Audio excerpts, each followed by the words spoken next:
Olá, pessoal, boa noite a todos. Sejam muito bem-vindos a mais um diálogo sobre Umbanda. Eu me chamo Felipe Brasil, sou dirigente do Templo Espiritualista Uruanda, casa de Umbanda localizada em Maricá, no Rio de Janeiro. E hoje nós temos uma edição extra do Diálogos, que geralmente ocorre às segundas-feiras, mas o nosso convidado merecia um horário especial, um dia diferente, para a gente poder falar de um tema super importante. Alguns conhecem, outros desconhecem, mas é um momento de troca, de muito aprendizado. Dou boas-vindas ao professor Wagner Borges. Seja muito bem-vindo, professor. Pai Felipe, boa noite. Vamos bater um papo bem legal aí sobre saídas do corpo e temas espirituais. Boa noite aí para todo mundo que está assistindo. Vamos lá, o que eu puder contribuir, estou aberto aí para os temas. Ótimo. Bem, pessoal, essa live está sendo transmitida ao mesmo tempo para o Facebook e para o YouTube. Peço a gentileza que compartilhem, mandem suas perguntas, marquem os amigos e vamos trocando ideia e aprendendo sobre experiências fora do corpo, sobre projeção astral e muitos outros nomes para esse fenômeno. Só queria ressaltar desde já que a gente não vai se ater a responder nada sobre sonhos. A gente vai focar especificamente nos aspectos espirituais associados às experiências extracorpóreas. Wagner, antes, como o pessoal está chegando, eu queria que você se apresentasse. Quem é o Wagner? Como você chegou nesse caminho da projeção astral, das experiências extracorpóreas? Qual é a sua trajetória dentro desse caminho da espiritualidade? Vamos lá, eu sou do Rio de Janeiro, nasci em 1961, estou com 60 anos atualmente e há 30 anos eu moro aqui em São Paulo. Eu comecei a ter experiências fora do corpo na adolescência, quando eu tinha 15 anos. Eram experiências espontâneas, o pai Felipe. Eu não controlava aquilo, eu deitava para dormir, apagava no sono, quando eu despertava já estava fora do corpo, de forma automática, espontânea, em algum lugar, bem alto, observando o mundo cá embaixo. Depois, com o passar do tempo, eu comecei a perceber presenças espirituais ao longo dos anos de experiência, os guias, os mentores, e como eu sempre tive mente muito aberta, eu via mentores de tudo quanto era área, né? Porque a espiritualidade não tem dono, a espiritualidade ela tem muitas manifestações diferentes.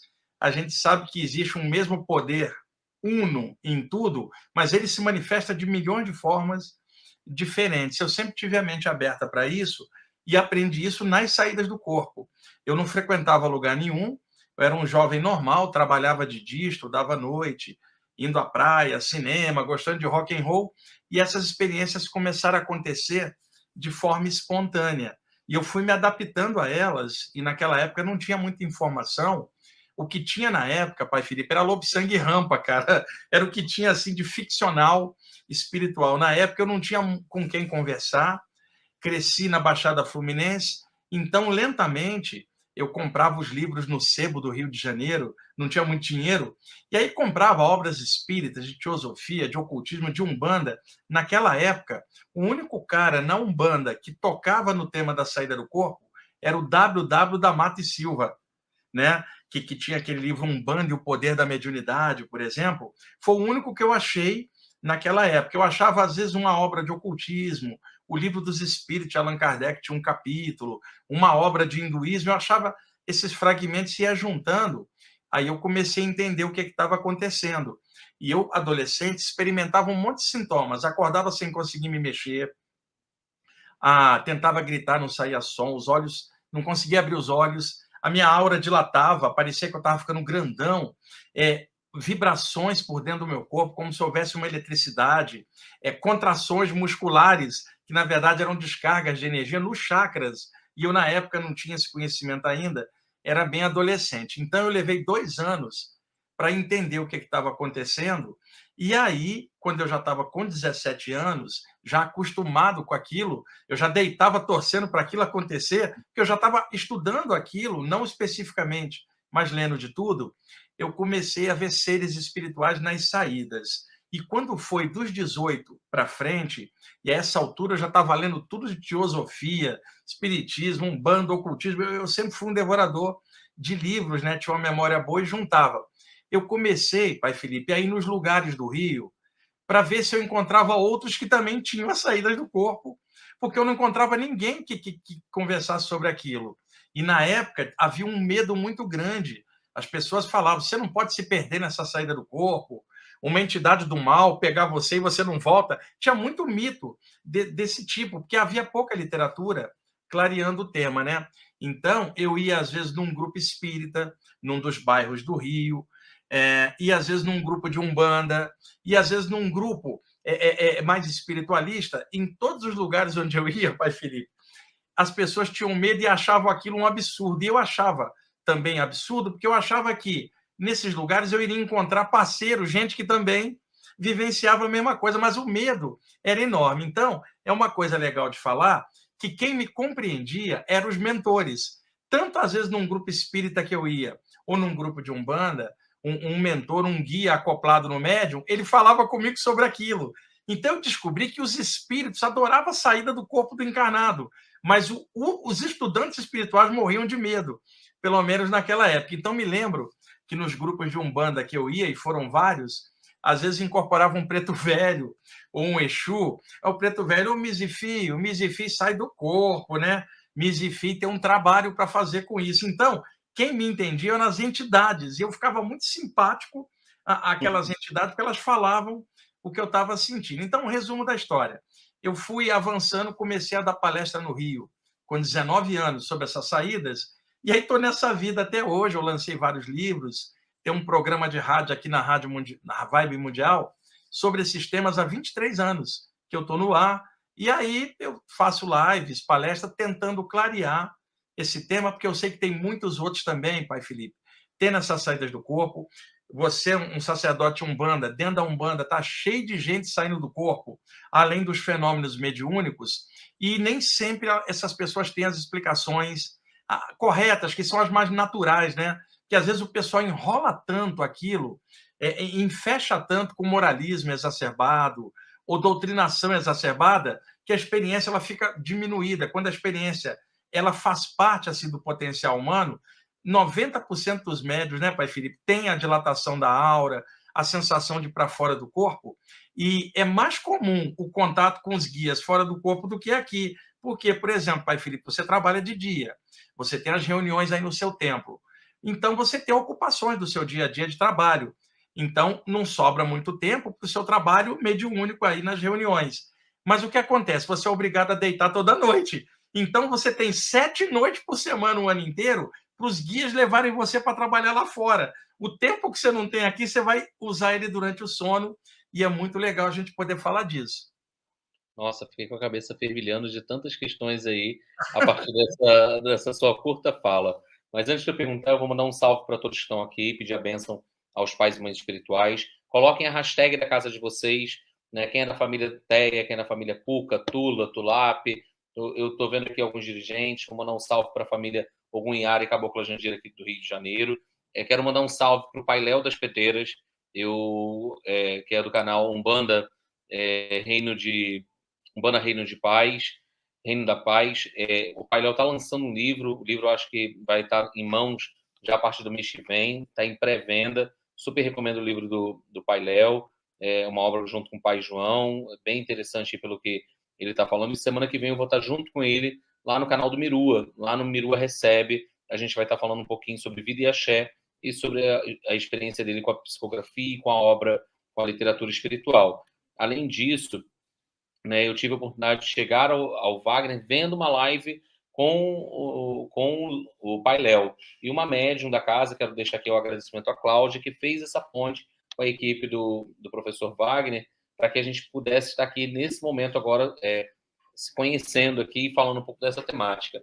Eu fiquei com algumas perguntas, né, aqui na minha mente quando você falou isso.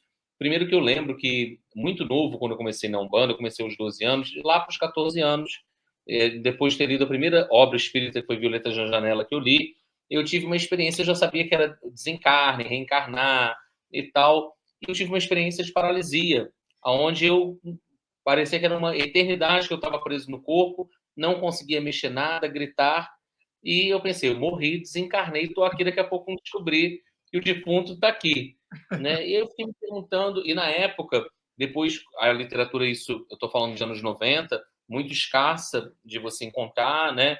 Na minha cidade não tinha nem livraria, e você procurar não era fácil, você não tinha pai Google na época também. E eu conversei com minha dirigente na época, ela falou, isso é demanda, né? Possivelmente algum ataque. Ela, dentro da humildade, da simplicidade, ela não conhecia o tema, né? Sendo que um irmão de santo meu começou a passar por isso. Aí sim eu já tinha lido alguma coisa. E eu comecei a orientá-lo o que fazer no pouco que eu sabia, e ele começou a se projetar fora do corpo. Eu não mais tive experiência, mas eu fiquei curioso se é possível a gente treinar, se é possível passar por alguma capacitação, e até mesmo porque, como você bem colocou, 7 dias por semana, o nosso espírito naturalmente se projeta fora do corpo, durante o sono, durante esse momento de vigília. E eu encontro com os mentores, com a nossa galera, né? Não importa se são os guias espirituais ou o pessoal da rua de baixo. Vai ser com quem nós venhamos a nos afinar. E como que se dá isso, esse processo, talvez, para a gente explicar? Você falou uma série de sintomatologias que as pessoas podem ter durante esse processo de desdobramento. Vamos lá. Eu vou começar pela paralisia do sono, que é o mais comum, né, pai Felipe? A pessoa acorda, não consegue se mexer, tenta abrir os olhos, não consegue, tenta gritar para chamar alguém, não sai som nenhum. A sensação é como se ela tivesse paralisada por algo invisível, que ela não mexe nada. O pai Felipe, a pessoa acorda assim. É um estado alterado de consciência, né? O metabolismo cardiorrespiratório está baixo, as ondas cerebrais também. A pessoa não conhece o tema, ela se apavora, que é a reação natural. E quando a pessoa se apavora, a adrenalina dispara e acelera o batimento, ela recupera o movimento com uma taquicardia, uma sensação ruim. Pai Felipe, eu escutava um monte de coisa, tipo, é o diabo que te agarrou. Isso é uma obsessão, são espírito das trevas te travando. Me falaram que tinha trabalho feito, conversa fiada. É uma sensação normal, milhões de pessoas têm. A medicina chama de paralisia do sono. Eu, quando tinha essas paralisias iniciais, não havia nem esse termo, paralisia do sono, eu não conhecia. Depois, com o tempo, de tanto eu ter essa paralisia, e é claro, eu não sabia o que era, tentava forçar para me mexer, quando eu descobri que se eu ficasse quieto e não tentasse me mexer, o metabolismo não aceleraria. Então, o que eu fiz? Eu tinha 16 anos, acordei paralisado mais uma vez e fiquei quieto, fiquei esperando, né? E aí eu tive a sensação de dilatação da aura e uma sensação de sair pela esquerda. Virei no ar e olhei, meu corpo estava deitado. Eu nunca tinha visto meu corpo de fora, como se eu fosse uma entidade olhando o meu corpo deitado, o pai Felipe. E aí, nesse caso, quando a paralisia ocorre durante os anos todos, eu fico quieto e aproveito ela para sair. Veja bem, a pessoa que tem essa paralisia, que na área de saída do corpo é chamada de catalepsia astral ou catalepsia projetiva, ela não faz assim, pai Felipe, ó, e acordei paralisado. Deixe-me ficar calmo e observar o que é isso. A pessoa não faz isso, porque assim que ela se percebe paralisada, a reação é o medo e quer se mexer a qualquer custo. Se a pessoa não tentar se mexer, ficar quietinho e observar, ela vai notar que aquilo é um lance bioenergético, psíquico, não é a paralisia do corpo humano, é uma soltura do campo energético bem pequena. O metabolismo está baixo, se a pessoa se apavorar, o metabolismo acelera e trava ela. Se ela ficar calma, o metabolismo continua baixo, a aura dilata, ela sai do corpo. Então, o que a pessoa pode fazer para confirmar isso que eu estou falando, pai Felipe? A próxima vez que ela acordar paralisada, porque é espontâneo, faz o que eu fiz. Não tenta se mexer, fica aqui, aceita a paralisia e espera. Ela vai ter a dilatação da aura e vai perceber claramente que é um sintoma que antecede uma saída do corpo. Então, a paralisia é uma das coisas ótimas para quem está estudando saída do corpo. Entretanto, tem milhões de pessoas com medo disso. Isso é um tipo de preparo para a pessoa ter uma experiência. Por quê, pai Felipe? Se a pessoa tiver medo, o medo acelera o batimento e trava ela dentro do corpo. Às vezes, muitas pessoas querem técnicas e exercícios para fazer a saída do corpo, só que elas têm medo, e o medo não vai deixar nada dar resultado. É medo de entidades, medo do invisível, medo do desconhecido. Se não tirar o medo, a pessoa não avança. Imagina, por exemplo, na sua praia, a mediunidade. Você imagina um médium com medo da mediunidade? É melhor ele não desenvolver.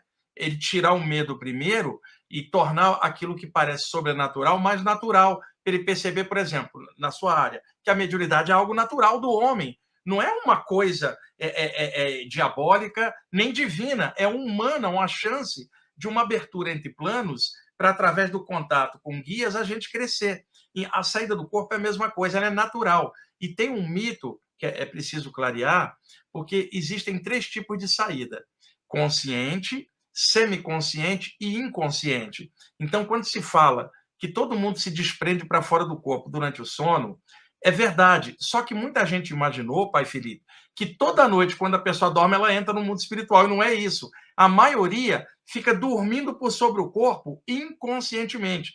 Tecnicamente, ela está fora, mas não está operante diante do mundo espiritual. Então, quando se fala que todo mundo sai durante o sono, é essa saída inconsciente ou semiconsciente. De repente, ela se torna consciente e alcança um nível espiritual. Então, o treinamento não é nem para sair, é para despertar para a saída que rola durante o sono. E aí, o pai Felipe, eu vou voltar ao que eu falei. Você tem suas ocupações e você, por exemplo, vai 3 vezes por semana, você me contou, lá no seu templo, você mora na Tijuca e vai lá para Maricá, para o seu templo.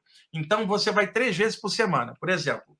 Então, muita gente imaginava que o trabalho espiritual era só dentro do centro, na hora da mediunidade, não percebendo que nós somos espíritos também, independente da reunião. Então, tem gente, pai Felipe, que acha que a espiritualidade só acontece na hora da reunião, mas a espiritualidade está no dia a dia também, na maneira como a pessoa lida com o seu caráter e o mundo, e também durante o sono. Então, você vai 3 vezes por semana fisicamente no seu trabalho, mas você tem 7 noites por semana, o seu, por exemplo, uma pessoa que você atendeu, tá, lá no templo, tinha uma entidade obsessora pesadaça junto dela. E aí você deu um passe, os guias ajeitaram, e essa entidade ficou presa dentro de um campo de força, isolado. Você vai para a tua casa na Tijuca, 50 quilômetros aí de Maricá. E aí, durante o sono, você tem a soltura natural, os mentores vêm, intensificam ela e levam você no astral do templo, lá em Maricá, porque aí a distância desaparece. E levam você para aplicar energia no cara que está engaiolado lá, porque o cara era muito denso, a energia dos mentores é muito sutil, então eles usam a nossa, que é o encarnado, que é mais próxima do cara, ele adormece, aí eles levam para o lado de lá. Então, a sessão tem o lado B, que rola durante o sono, e às vezes nas outras noites, independente do dia da reunião. Então, a saída do corpo, ela larga tudo que a gente faz aqui, inclusive o trabalho. Nossa, muito bacana isso que você fala. Primeiro que quando isso aconteceu comigo, eu fiz tudo errado. Como eu pensei que eu estava morto, eu falei, vou fazer a força que eu tiver que eu vou fazer e caí sentado as 2 vezes que isso aconteceu. Depois eu acho que eu traumatizei o corpo e o espírito, alguma coisa não rolou mais. Agora, Às vezes, o medo causa um trauma, o pai Felipe, causa uma trava na mente, que todas as vezes que você acordar tendo sintoma, a tua mente faz a leitura de que é aquela morte, é a suposta morte daquela vez. O lance é, por exemplo, a pessoa lê um pouquinho sobre isso na hora de deitar e dormir pensando nisso, que aí lentamente o cérebro vai destravando. sim. Pessoal, já já eu vou fazer as perguntas, enquanto isso vamos chegando. Somos mais de 130 pessoas. Não se esqueçam de se inscrever no canal, curtirem, né, e comentarem aí que a gente já já vai começar a saudar todo mundo e perguntar. Eu achei a sua fala interessante porque isso está muito em linha com o que a espiritualidade sempre coloca. E o trabalho espiritual continua. E lá no TEA a gente recomenda que os médios, quando acabem a sessão, voltem para casa, continuem o seu resguardo energético, tomem seus banhos de ervas antes de dormir no dia da sessão, porque os guias vão precisar deles desdobrados para darem continuidade. E alguns médicos acham palhaçada, já fiz o resguardo antes, para que eu vou fazer Exatamente. depois? E eu falo assim, o resguardo vai até o dia seguinte, meio-dia, pelo menos, porque Exato. da qualidade do fluido. Né? Você pode clarificar um pouquinho para esses médiums o que acontece? Porque Sim. uma outra situação que já me colocaram também, Wagner, é essa que eu estou colocando, e já tive situações de médios que falaram assim, olha, enquanto eu estava aqui incorporado, o guia estava aqui, estava em estado alterado de consciência, eu me vi em outro lugar com os guias, em alguma região, socorrendo. Esses Isso são tem médicos que já explicação. têm uma facilidade para desdobramento também. Tá, vamos lá, são 2 coisas. Eu durante anos, pai Felipe, eu participei de trabalho de desobsessão como médium. Então, às vezes eu acoplava uma entidade aqui, durante o sono conversava com ela lá fora, fazia em 2 turnos. O que eu passava para o pessoal, que era o que eu via nas saídas do corpo. Além de falar que a sessão não acaba na hora da sessão, ela continua, ela também não começa na hora que começa, horas antes, já está sendo tudo armado espiritualmente, né? Então, eu costumo dizer que são 2 noites, a noite antes e a noite depois. Se você vai ter um trabalho no dia seguinte, você já precisa dormir hoje à noite pensando nisso, porque já existe a preparação uma noite antes. E no dia do trabalho, naquela noite depois, a consequência, a continuação. Médiuns responsáveis entendem isso. Então, por exemplo, você tem um trabalho amanhã, você não pode ir para balada ou beber hoje, ô pai Felipe, porque durante a noite vai ter a preparação para amanhã. Um médium responsável, ele sabe disso. Então, o que eu orientava os outros médiums no dia da reunião? Volta para casa, não enche muito a barriga na hora de deitar, para não causar metabolismo acelerado. Não vá ver televisão para deitar com as ideias da TV, para que você fique conectado ainda com a reunião. Antes de dormir, toma um banho, cara. Relaxa um pouco. Não deita sem erguer o pensamento ao alto, da forma que você quiser. Se for possível, pulsa um pouquinho de luz nos seus chakras, só para deixar o equipamento luminoso, vamos chamar assim. Depois você deita, cara. A noite antes e a noite após, elas são cruciais, pai Felipe, na preparação anterior e na continuação. Eu sei disso como médium de desobsessão e, ao mesmo tempo, tendo as saídas. Você está completamente certo. O pessoal que questionou você que está errado por falta de informação. E a outra coisa, deixa eu dar um exemplo. Às vezes você está dando um passe e sente a nítida sensação que as mãos estão ficando grandes. Não é isso? O que acontece? O fluxo da energia pelos chakras das mãos e dos dedos dilata a aura das mãos. Vai parecer que a mão está grande, mas a mão não cresceu, mas a aura da mão ficou grandona. Então não dá essa sensação que as mãos estão enormes. Quando você está deitado, a sensação de dilatação é da aura inteira. Vai dar a sensação, pai Felipe, que você está crescendo, ficando gordo, enorme, como se houvesse uma energia que dilata, que é a sua aura se expandindo. Isso também é normal. E tem a sensação que é a seguinte: do mesmo jeito que passa energia pelo chakra da mão e dilata a aura da mão, então vamos imaginar aqui o chakra da testa, pai Felipe. Ele também pode dilatar, dar a sensação que a testa está ficando grande ou a aura da cabeça fica grande. E o chakra frontal, que é o responsável pela clarividência, muitas vezes ele dilata um pouco na hora da reunião ou na hora que a pessoa está deitada. É muito comum para você e todo médium sentir essas pulsações e dilatações na testa, no peito, nas mãos, na altura dos chakras importantes. Então, o chakra da testa, quando ele espicha um pouquinho, a noção de espaço muda. A pessoa está aqui, pai Felipe, mas dá a sensação que a visão dela está do outro lado, em outro plano. Não é que ela desdobrou em duas, ela não saiu do corpo, ela está aqui, mas o sentido da visão foi longe. Ela fala, parece que eu estou com os guias lá soltando os caras. É o sentido da visão. Eu vou dar um exemplo para você. O submarino está em alguma profundidade. Aí o capitão manda erguer o periscópio. O periscópio, a lente dele, está por sobre a água, vendo as embarcações, mas o submarino está lá embaixo. O chakra frontal da gente é igual um periscópio, cara. Ele, às vezes, faz isso, sem você sair daqui, parece que você está lá. E aí, por falta de informação, né, desta habilidade do frontal de desdobrar camadas, a pessoa acha que desdobrou em duas, está desdobrada e não está, pai Felipe. Foi o frontal que saiu. Pelo seguinte, se ela está fora do corpo lá, o corpo dela está vazio dela aqui. Quando ela voltar, ela vai poder contar. Agora, se ela está aqui e se sente lá, não houve uma saída do corpo, foi um desdobramento do chakra frontal. Isso aí explica muita coisa, né? A área da saída do corpo, com a mediunidade, os chakras, mesclar esses temas é legal. Nossa, você falou isso e durante o transe mediúnico, em algumas situações, muitas vezes eu sinto um fibrilar na altura do chakra frontal. E aí chega a incomodar, muitas vezes, por conta dessa expansão. Ou alguns médicos relatam, estou aplicando um passe, estou aplicando um reiki, parece que a mão está inchada, parece que é um incômodo. Exatamente. Exato. E outra coisa, pai Felipe, até aproveitando a oportunidade, que isso acontece em todas as reuniões, seja na área espírita, na área da Umbanda, talvez até no Candomblé, né, o seguinte mecanismo. Você sabe que às vezes tem umas entidades pesadas que ficam agarradas na aura da pessoa encostada.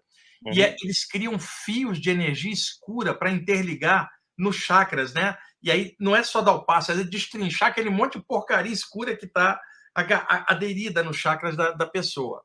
A mesma coisa os mentores fazem por uma via luminosa, porque energia não é boa ou ruim, depende da forma como se aplica. Então, olha o que eu vi, pai Felipe. Supõe que aí a tua casa tá com 90 pessoas aquele dia na reunião. E no duplo do salão, onde está o plano espiritual e as entidades coligadas àquela pessoa, pode caber 500, né? Porque eles ampliam o ambiente em vários níveis. Então, uma sessão, sempre que você vê um grupo de pessoas, pode calcular o triplo de entidades em torno, né? No ampliado da reunião. Então, toda a reunião está cheia, mesmo que só tenha um encarnado, o lado extrafísico tem um monte. Então, olha o que eu vi. Dentro do astral da reunião, os mentores pegam, sei lá, 10 entidades que estão com problema de aceitação da questão da morte e isola eles num bolsão. Pega 10 entidades que fazem magia para o mal e isola num bolsão. Vai isolando por tipo. Aí o que acontece? Um deles acopla no médium, por exemplo, aí num médium para descarregar ali, desobsidiar. Aquele cara está com um problema igual outros 10 ali. O que os mentores fazem? Puxa um fio da nuca do médium, passa pelo espírito e conecta no bolsão onde tem 10. Tudo que é falado para o cara e a energia que é passada bate nos 10 por tabela. Então, os mentores trabalham por atacado, não no varejo. Cada entidade que incorpora tem mais um monte com o mesmo problema, recebendo a mesma energia por fios de luz interligados. E quando os médios vão para casa, o astral do templo, duplo, fica ali com bolsões energéticos com as entidades adormecidas. Durante o sono, os mentores buscam os médios, desfaz aquela energia para liberar a galera para o lado de lá. Então, é muito bom poder falar essas coisas em aberto, de forma natural, para que o pessoal que trabalha com mediunidade seja mais responsável. É legal também colocar isso, né? Na Umbanda, é muito comum, às vezes, você ter o que nós chamamos as obsessões de puxadas, né? Que acontecem nos terreiros de Umbanda. E nada mais é do que o mesmo choque que vai acontecer. Na Umbanda, muitas vezes, não acontece a dialogação por conta da falta, às vezes, de estudo e preparo e instrução de alguns médicos para tal empreitada. No entanto, os guias falam que só o ato dele incorporar e a equipe espiritual está conversando com ele, e aí alguns médicos questionam assim, poxa, mas tinha vários obsessores, mas aquele que foi trazido, com certeza, ele vai ser ajudado de uma forma sistêmica, aquele grupo. Exato, ele está conectado com outros iguais, através de um se ajuda mais 10. E assim, a importância também, Wagner, algumas literaturas apontam, e os guias também falam, das situações que às vezes o médium, por que da importância do médium ter aquela frequência dentro do trabalho espiritual? Porque alguns espíritos já começam a ser ligados a ele antes mesmo da sessão. Sim. Como você vê isso? Olha, isso acontecia muito comigo como médium. No dia da reunião, eu já levantava assim, pai Felipe, hoje é o dia mais importante da semana. Eu tenho que estar mais regrado, mais atento às coisas. Então, durante o dia, a sessão era às 20 horas. Na parte da tarde, principalmente, eu percebi em torno da minha aura já 2, 3 entidades presas dentro do meu campo energético por fios energéticos que os mentores colocavam. Mais tarde, quando eu ia para a reunião, os caras eram arrastados junto para a reunião, né, já preparado, e ali eles eram descarregados. Então, eu costumo dizer que o médium é Uber dos espíritos. Então, ele é a van, cara, que o mentor prepara para levar. Agora, olha, Felipe, os médios, os mentores só fazem isso com médios responsáveis. Porque se aquele médium falta a reunião, porra, essas entidades vão com ele para casa. Então, os mentores não vão fazer isso com um médium frouxo, e sim com um médium firme, que não falta, que eles sabem que pode fazer esse translado durante o dia. E outros, os caras ficam na aura e não conseguem influenciar você. Você está isolado. Mas eles ficam irritados, às vezes, porque não conseguem escapar. Os mentores prenderam, dilata a tua aura e prende em volta, como se você fosse um elemento de transporte. Não é médio de transporte, como o pessoal falava, é o transporte energético. Então, isso acontece em dia de descarrego na Umbanda, em desobsessão na área espírita, e os espíritos ficam ligados por filamentos energéticos nos chakras do médium. Falam muito na Umbanda, da mediunidade. Eu sou médium esponja. Eu não gosto muito dessa terminologia. Eu não gosto desse termo, não. Eu também não, porque para mim médium é medianeiro. Todo mundo. É claro que você nota que algumas pessoas têm uma melhor propensão para esse trabalho. Mas eu digo, se não vier nenhum médium esponja não tem desobsessão, todo mundo tem a condição de ser veículo. Exato. E não é um trabalho menor. A gente tem medo de falar, vou dar passagem obsessor na minha cabeça. Isso é prepotência. É prepotência. E outra coisa, esse negócio de esponja, na verdade, ficou mal explicado. A gente tem um campo energético, que é uma aura com centros energéticos, que são chakras. Tem algumas pessoas que acabam captando a energia do meio e se satura com aquilo, e ela não é médio, isso não é mediúnico, é anímico. Do mesmo jeito que, se, por exemplo, Felipe, se a gente entrar num pântano, a gente vai sair cheio de sanguessuga e lama agarrada. Não é mediunidade, é circunstancial.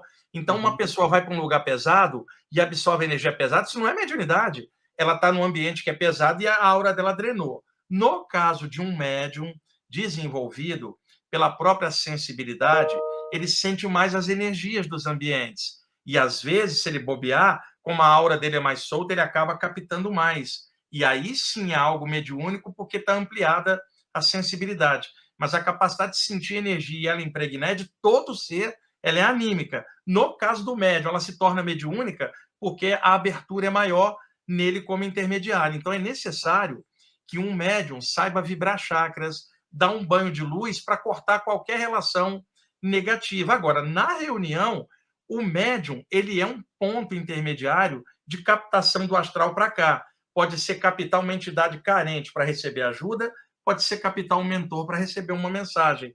O médium é uma porta aberta para o plano espiritual. Ele não tem que escolher quem vem. Ele é o intermediário, ele não é dono da mediunidade. E quem controla é o guia dele. Tem médium, pai Felipe, muito arrogante.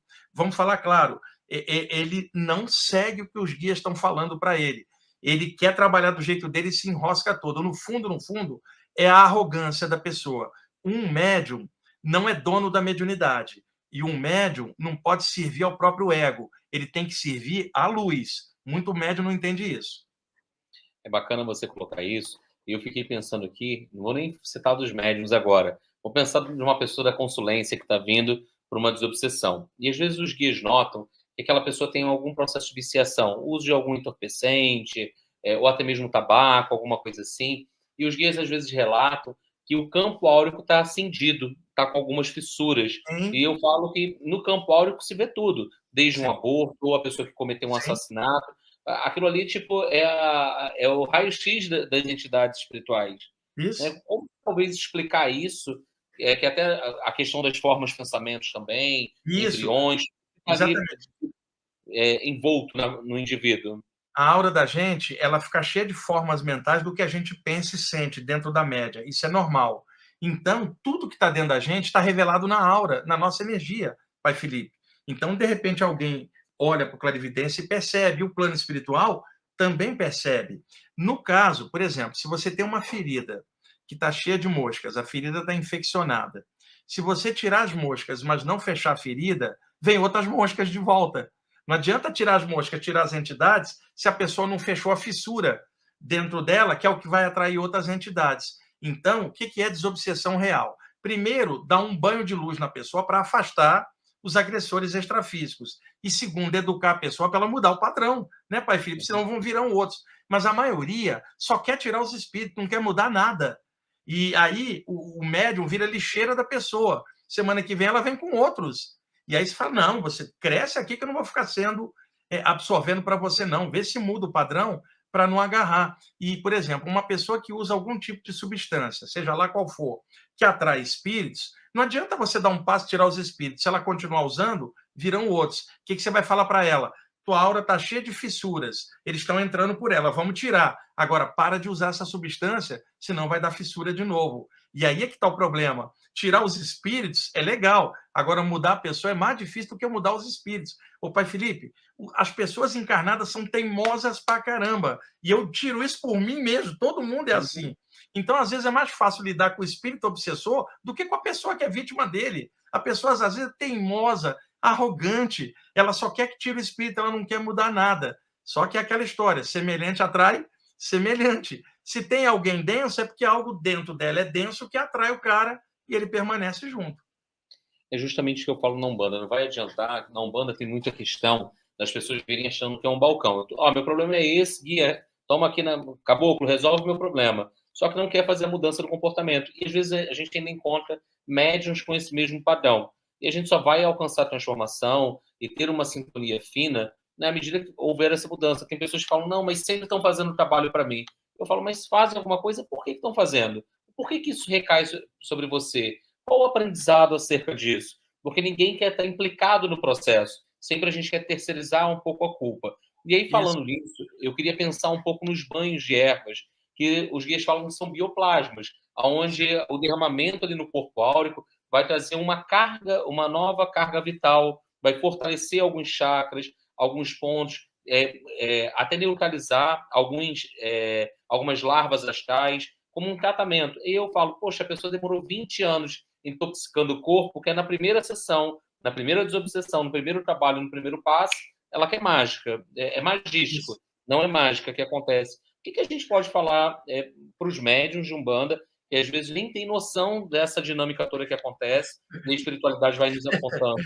Eu estou rindo, pai Felipe, porque uma vez um dos mentores que trabalha comigo, um amigo meu me pediu uma ajuda e começou a desfiar o rosário de problemas dele, que era, na maioria, emocionais dele mesmo. Aí o guia falou assim, diz para ele que guia espiritual não é mágico, que leva tempo para crescer, às vezes uma vida inteira. Manda ele crescer, não tem mensagem não, a mensagem é vai crescer. Eu estou rindo por causa disso. É o seguinte, o banho de ervas, o corpo humano tem um campo energético, uma aura, com várias camadas. A camada mais próxima da pele reflete o corpo humano, é o duplo etérico, né? Por exemplo, esta caneca aqui do Star Wars, que eu adoro, ela tem um campo energético, um duplo. Ela não tem emoção nem peso, mas tem um campo energético, porque matéria é energia condensada. Esse mouse tem um campo energético em volta dele. E o corpo humano, como elemento da Terra, também tem a energia da Terra em volta nele, Felipe. Tecnicamente, terrestre é só o corpo, porque o espírito vem de outro plano. Então, a energia do planeta, ela entra pelos chakras da base da coluna e anima o corpo humano, e a energia do céu entra pelo topo da cabeça e se mistura com ela, dando a energia, a vida e o movimento para a gente. Pois bem, o campo energético do corpo, ele satura muito com energias pesadas, às vezes, nos atendimentos. Porque, por exemplo, se eu encontro você acabou de tomar banho, está de roupa branca, eu saí do pântano cheio de lama e sanguessuga. Se eu te abraçar, eu te sujo. Não é moral, é circunstancial, é por contato. Então, às vezes, médiuns trabalhando com descarrego ou desobsessão, por mais que tenha a proteção dos mentores, o campo energético do corpo sobrecarrega. É uma coisa natural, circunstancial. Então, quando você pega uma plantinha e coloca na água, a água é dotada de alta condutibilidade energética. Então, quando você pega as plantas, elas têm um campo energético, um duplo. Quando você põe elas dentro da água, como a água tem condutibilidade, o campo energético delas impregna a água e essa água fica eletrificada, energizada. Quando você vira água sobre o corpo, ela tem o poder de soltar essas camadas pesadas que ficaram aderidas na aura do corpo no contato com a dor dos outros. Agora, Felipe, o banho de ervas descarrega o corpo e descansa as energias. Só que tem um detalhe, fizeram muito mito em cima disso. O que atrai uma obsessão é o que a pessoa pensa, o que ela sente, o que ela faz, não é o corpo dela. Então, o banho de ervas alivia a tensão, mas o que muda as coisas é o pensamento. Então, por exemplo, se tem uma entidade pesada que é atraída para o campo energético de alguém pela maldade na mente, não tem banho de erva que resolva. Porque o banho de erva melhora o corpo, mas não melhora o pensamento dela, continua ruim. O banho de erva é um acessório, um auxiliar para descarregar a carga no corpo. Agora, o processo de transformação é dentro, é o que a pessoa pensa e sente. E o banho de sal grosso, o sal, ele absorve umidade. E as larvas astrais, elas são aquosas, têm formato gelatinoso. Então, quando a pessoa toma um banho de sal grosso, o sal puxa as larvas para fora. Por isso, às vezes, se recomenda um banho de mar. Agora, para obsessão não vai adiantar, senão o marinheiro não teria obsessão, pai Felipe. Está em cima do mar salgado e tem um obsessor junto. Então, o limite do banho de ervas ou do banho de sal grosso é a energia do corpo. Faz bem para o corpo. Agora, para melhorar a cabeça da pessoa, precisa crescimento. Os guias falam, né, Wagner? Não adianta a pessoa ficar numa tina de ervas o dia todo se ela não mudar o padrão. Ou a pessoa passa por uma desobsessão, os irmãozinhos ficam tudo lá fora aguardando, porque ele acabei a obsessão, sai fascinado, né, mas o campo está propício e não muda a mente. E aí volta todo mundo. Né? A mesma coisa, não, mas eu faço defumação na minha casa. A defumação tem uma grande valia, mas se você não muda a conduta dentro da casa, o padrão vibratório da casa, o pessoal só espera só acabar o cheiro da defumação e volta. É por aí? E outra coisa, o pai Felipe, no caso da defumação, por exemplo, tem uma família com muita briga, e aí recomenda uma defumação, porque perceberam que tinha umas entidades. O que acontece? Os espíritos saem, ficam irritados porque foram expulsos do campo energético. Aí passa o efeito da defumação, a família continua brigando, eles vêm com o dobro da raiva em cima. Então, isso não adianta. Adianta sim, vamos limpar o ambiente, agora vamos harmonizar a família, vamos harmonizar um com o outro, porque aí não vai ter entrada nova. O pessoal acha que o defumador vai resolver. Não resolve, ainda irrita as entidades que vão vir com carga total assim que passar o efeito. Agora, limpar o ambiente e harmonizar, aí os caras não conseguem voltar mais. É sintonia. Lá no trabalho do TEA, Wagner, tem uma roda de fogo com os Exus, que é uma roda de expurgo, principalmente para trabalho para vícios. E é colocado um caldeirão e os Exus dão passe diante do fogo para todo mundo que vai até lá.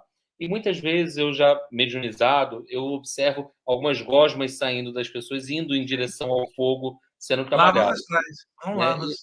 E eu lembrei desse trabalho e lembrei que em casos muito severos de desobsessão, às vezes se usa como se fosse o último recurso, a última forma, a tui, a pólvora, para algumas limpezas, com muito cuidado, em poucas quantidades, mas as pessoas acham, às vezes as pessoas acabam banalizando esses recursos que a Umbanda tem. Exato. É que a pólvora, o defumador, dissolve larvas astrais, que é uma beleza, né? Quer dizer, puxa aquelas gosmas pesadas que parece sanguessugas gelatinosas, puxa para fora e dissolve. Por que que usa o fogo, Felipe? Por causa, o fogo tem capacidades, por exemplo, o fogo é um elemento da luz. O fogo sempre vai de baixo para cima, o fogo purifica, o fogo ilumina. Então, a ideia do fogo é a ideia da luz, e a luz purifica tudo que está escuro. Então, o fogo é um elemento que dissolve energias pesadas, mas não é o fogo físico, é o campo energético disso que os mentores mexem, seja a energia dos elementos, no caso ali o fogo, ou a água, ou o ar, ou a própria terra. Eles conhecem bem os elementos, muitas vezes trabalham com o espírito da natureza para dissolver aquilo que o pessoal não está vendo. De Eu ia repente, o falar isso fogo agora. aceso tem um espírito da natureza agregado ao fogo, trabalhando, limpando as lavas. Só que o público não sabe disso. E a pólvora, ela tem uma vibração muito densa, ela capta aquela coisa pesada e dissolve.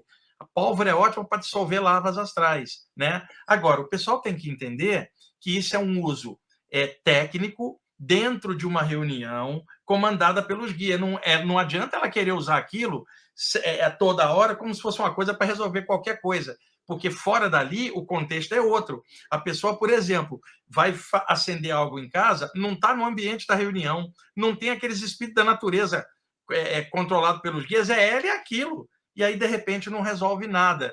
Agora, resolve muito mais o pensamento mais claro, o sentimento melhorado, isso melhora bastante as energias. Não há, eu sempre costumo falar, Pai Felipe, a maior técnica de descarrega e desobsessão é ser feliz. Porque alguém que está feliz, a aura dela está luminosa. Qualquer coisa pesada não encosta, cara. Não adianta fazer um trabalho para ela, porque não vai chegar. Eu sempre falo para meus alunos: que adianta fazer um trabalho de magia contra o Buda? Não vai chegar, porque não tem sintonia. Então, fica feliz, dá um jeito de crescer. Aí a pessoa que cresce, ela transborda, né? E transbordando, tudo que vier de fora é dissolvido. E com um detalhe a mais: uma pessoa feliz transborda e não enche o saco de ninguém. Eu sempre falo isso, gente feliz não enche o saco, gente. Vai ser feliz. Agora, Isso. interessante quando você fala desses seres elementares, seres da natureza, elementais, porque em algumas situações os guias, eu fazendo uma psicografia de um livro há pouco tempo, e o guia mostrava na tela mental que à medida que o terreiro vai sendo defumado na sua abertura, começam a surgir elementais junto ao fogo, aos vegetais, para aquilo ali. E eu já vivenciei também algumas situações que, geralmente, quando a gente acaba com uma desobsessão, um trabalho mais denso, canta-se para o povo, canta-se para as caboclas d'água e junto com elas surgem os elementais para vir descarregar as correntes emocionais mais densas do terreiro. O que a gente Exato. pode explicar para às vezes para quem acha assim, não, só está cantando esse ponto porque é proforme, né? Não, não, dentro de um trabalho desse, o canto, o que ele faz? As pessoas cantando junto, ou dentro daquela vibração, isso harmoniza os pensamentos e emoções dela numa coisa só, Pai Felipe. Evita a mente ficar dispersando. Dependendo do teor do canto, você tem uma evocação de uma egrégora, uma evocação de uma energia específica. Então, dentro da Umbanda, os diversos pontos diferentes, cada um vai evocar uma determinada vibração. Então, por exemplo, alguns cantos vão evocar a energia das cachoeiras, outros vão evocar a energia do mar, outra energia da floresta, e ali o agregado de espíritos da natureza, que não vem à toa, eles são treinados pelos mentores, não são espíritos da natureza dispersos na natureza, são espíritos da natureza treinados para desmanchar a energia pesada, usando o duplo energético dos ambientes. Então, o canto ele serve para manter todo mundo unido e muitas vezes os próprios espíritos da natureza se acostumam com o canto. Começou a cantar, onde eles estão, eles vêm na hora. Então, isto é diferente da pessoa achar que só com canto que vai vir. Não, nós estamos falando de algo organizado dentro de uma egrégora, dentro de um contexto. Se as pessoas vissem o astral em torno das reuniões, Pai Felipe, elas veriam que a parte física ela é 10%. 90% rola no invisível em torno, precisa da parte visível, porque aquilo está rolando neste plano. Se aquilo rolasse do lado de lá, basta eles. Agora, como rola do lado de cá, e o obsessor não está lá, está aqui agarrado na aura de alguém, precisa dessa intermediação entre aqui e lá. A Umbanda, em suas várias linhas, ela desmancha muito trabalho de magia pesada. É bem específico. É um dos trabalhos da Umbanda, é limpar o porão da humanidade, cara. E as entidades da Umbanda, principalmente os pretos velhos, têm uma paciência danada de lidar com as pessoas. Os Exus seguram bucha no astral, no umbral, segurando carga pesada que afetariam muitos médios arrogantes e que não sabem que tem um Exu protegendo a eles.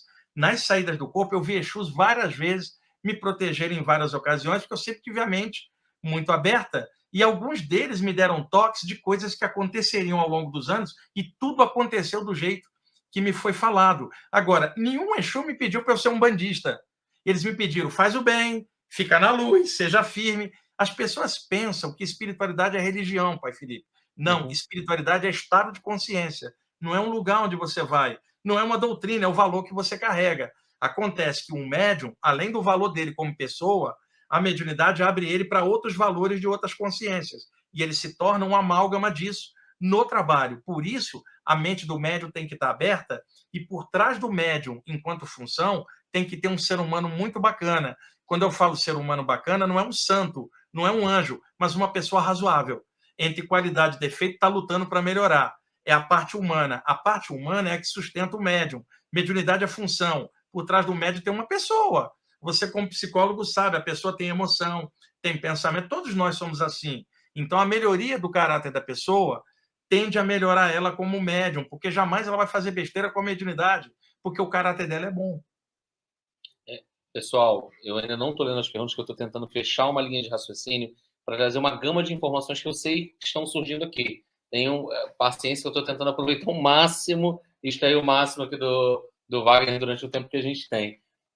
Wagner, uma outra coisa que dentro da minha experiência, na Umbanda eu noto, é que tem principalmente, vou pensar aqui nos caboclos, né? Como você falou, os espíritos da floresta. Em algumas situações, no astral, a gente nota que eles trazem alguns animais com eles.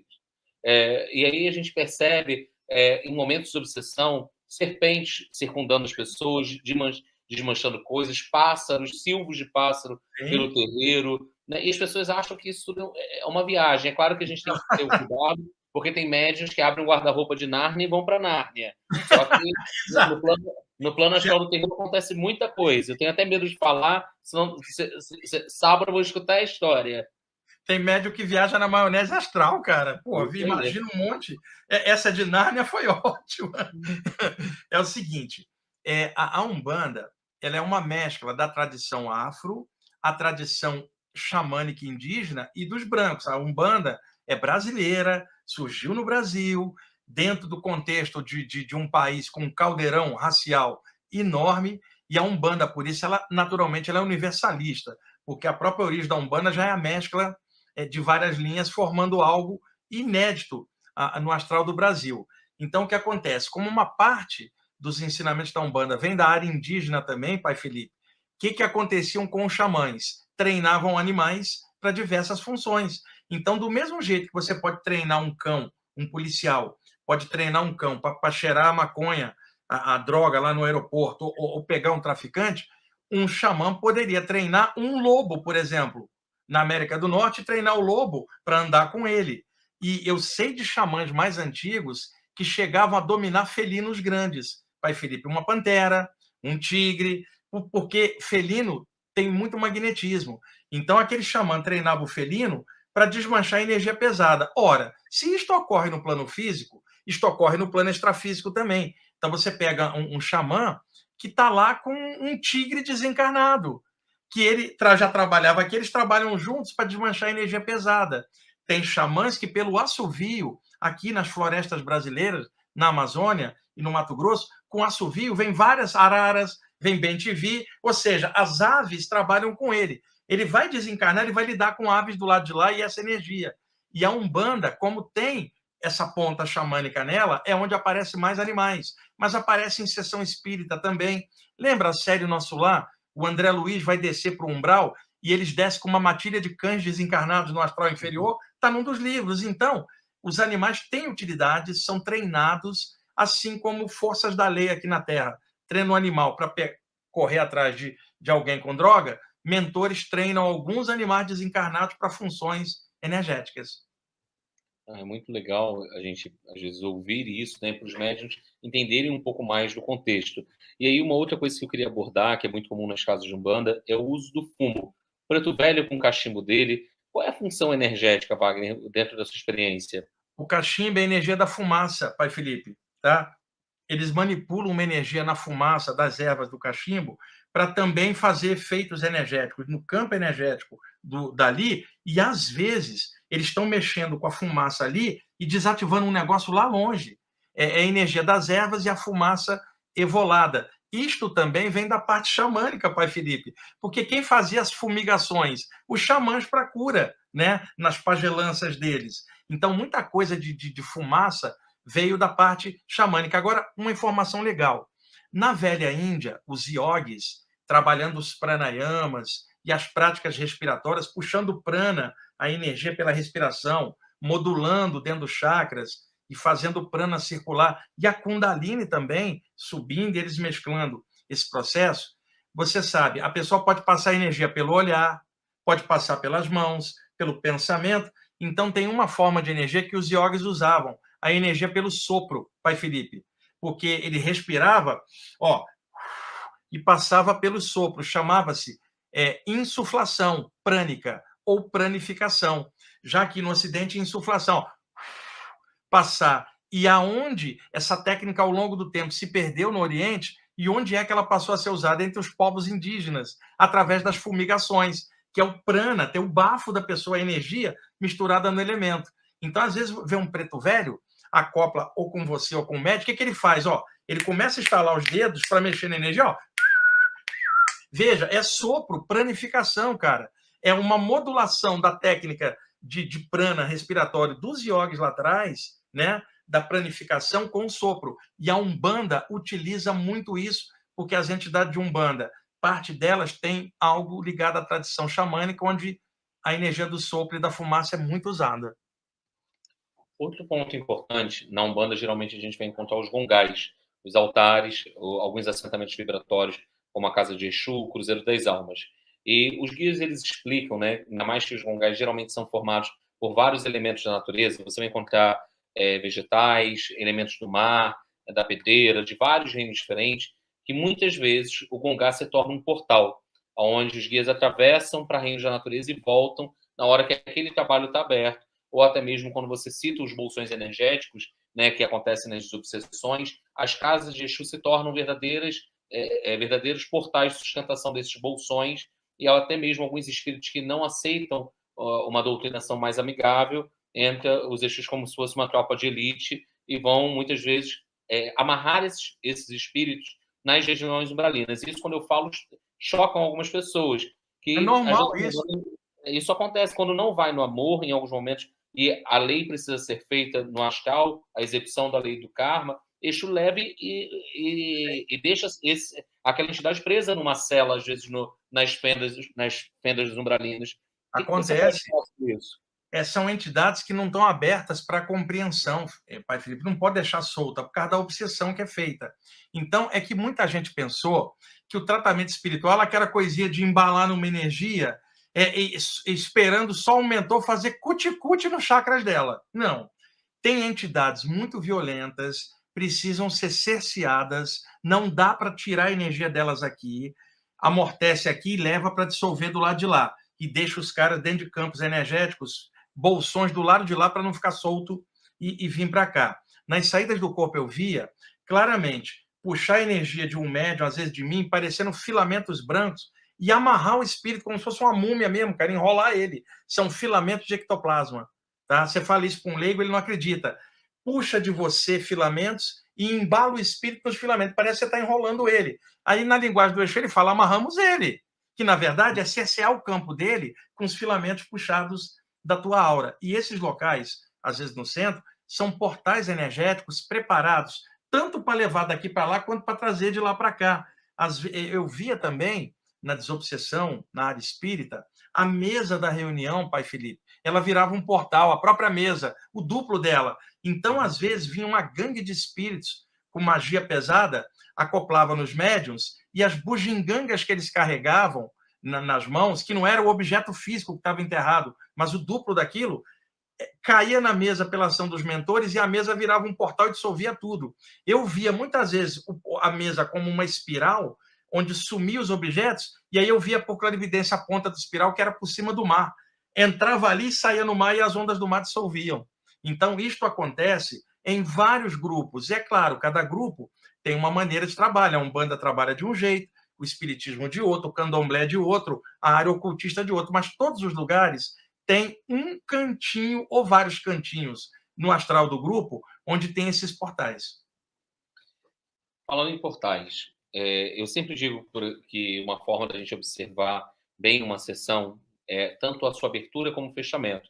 E as pessoas, muita gente, principalmente a assistência, só vai achando que o ponto auge da sessão é a consulta, o aconselhamento. E na hora que você está abrindo a sessão, eu ali quando estou fazendo a abertura, geralmente é aquele momento que é formado um cinturão de luz em torno do terreiro, em torno do templo para os ataques espirituais. E os guias sempre dizem que quando eles vão embora, todos os pedidos que foram realizados, que foram depositados ali, eles vão levar junto. Então, tanto a abertura como o fechamento de um trabalho é importante. E a vibração, como você falou, do canto, o ritmo das palmas, os médiuns firmando as suas orações, ajudam a sustentar esse campo. Quanto mais o médium dispersa, mais corre o risco de haver um estouro de corrente. É claro que às vezes a espiritualidade permite que isso aconteça para que haja um aprendizado e uma maturação do grupo. Mas o que a gente pode falar de estouro de corrente, de sustentação do campo vibratório, da formação do cinturão de luz? O estouro ocorre porque alguns médiuns vacilam, o pai Felipe. Às vezes aquele médium está ali, o pensamento dele está em outra coisa, e às vezes uma coisa pesada, cara. Uma briga, sabe? Um pensamento ruim. Às vezes o campo inteiro do centro está protegido, mas tem um médium ali que passou o dia inteiro pensando mal de alguém. À distância, eles usam o médium como portal para destruir a corrente, o pai Felipe. A fraqueza está nos médiums, que dispersa a concentração. O médium é o seguinte, como a gente falou, é antes e depois, ele tem que estar ligado. Então, durante a reunião, o pensamento tem que ser a reunião, a pessoa precisa se esforçar. Então, o que ela tem que fazer? Levantou naquele dia, já esteja preparado desde que levantou. E outra coisa importante, pai Felipe, por sintonia. Tem muita gente que acha que a reunião é obrigação. Deixa eu dar um exemplo. A pessoa levanta, naquele dia da reunião, por exemplo, um médium, e fala assim, é hoje, tem que ir, né? É obrigação. Veja, ele não está com tesão de fazer aquilo. Uhum. É diferente de um médium que levanta aquele dia e fala, finalmente chegou o dia. Caramba, eu adoro isso. Pô, então, essa diferença é fundamental. Para a corrente estar forte, o médium já tem que estar de manhã já forte. Ele já tem que estar alegre porque tem reunião. Não pode ser obrigação, cara. Não pode ser assim, ó. Eu tenho que ir na reunião, senão minha vida vai atrasar, minha vida vai paralisar. Não pode ser por isso. Você vai na reunião porque você ama a espiritualidade, porque você gosta da energia, porque você tem irmãos de ideal que estão ali ralando com você e você adora encontrá-los, tem que haver tesão. E na hora da reunião, desde o início ali, da hora até o final, o médium tem que manter o tesão e a força daquilo, porque ele é o elo, um dos elos de uma corrente enorme. Então, a fraqueza que quebra a corrente, normalmente está nos médios, ô pai Felipe. Uma coisa que é comum, às vezes, observar, às Só vezes um instantinho, tem alguém quer subir aqui. Peraí, pai Felipe, peraí. Eu tenho essa criatura aqui que acordou e está insistindo para subir aqui, estava pulando nas minhas pernas, é o Rama, né? Aqui, dá oi pro pai Felipe, o pessoal, Rama. Tá aqui, fica aqui junto. Ele vai ficar dormindo aqui agora na cadeira e só queria subir para aparecer. Uma das coisas que eu noto, né, quando a gente observa principalmente os caboclos, né, são entidades, né, até mesmo quando o médium vai começar a incorporar as primeiras vezes, nota alguns caboclos ou até exus, entidades como se fossem muito altas, muito fortes.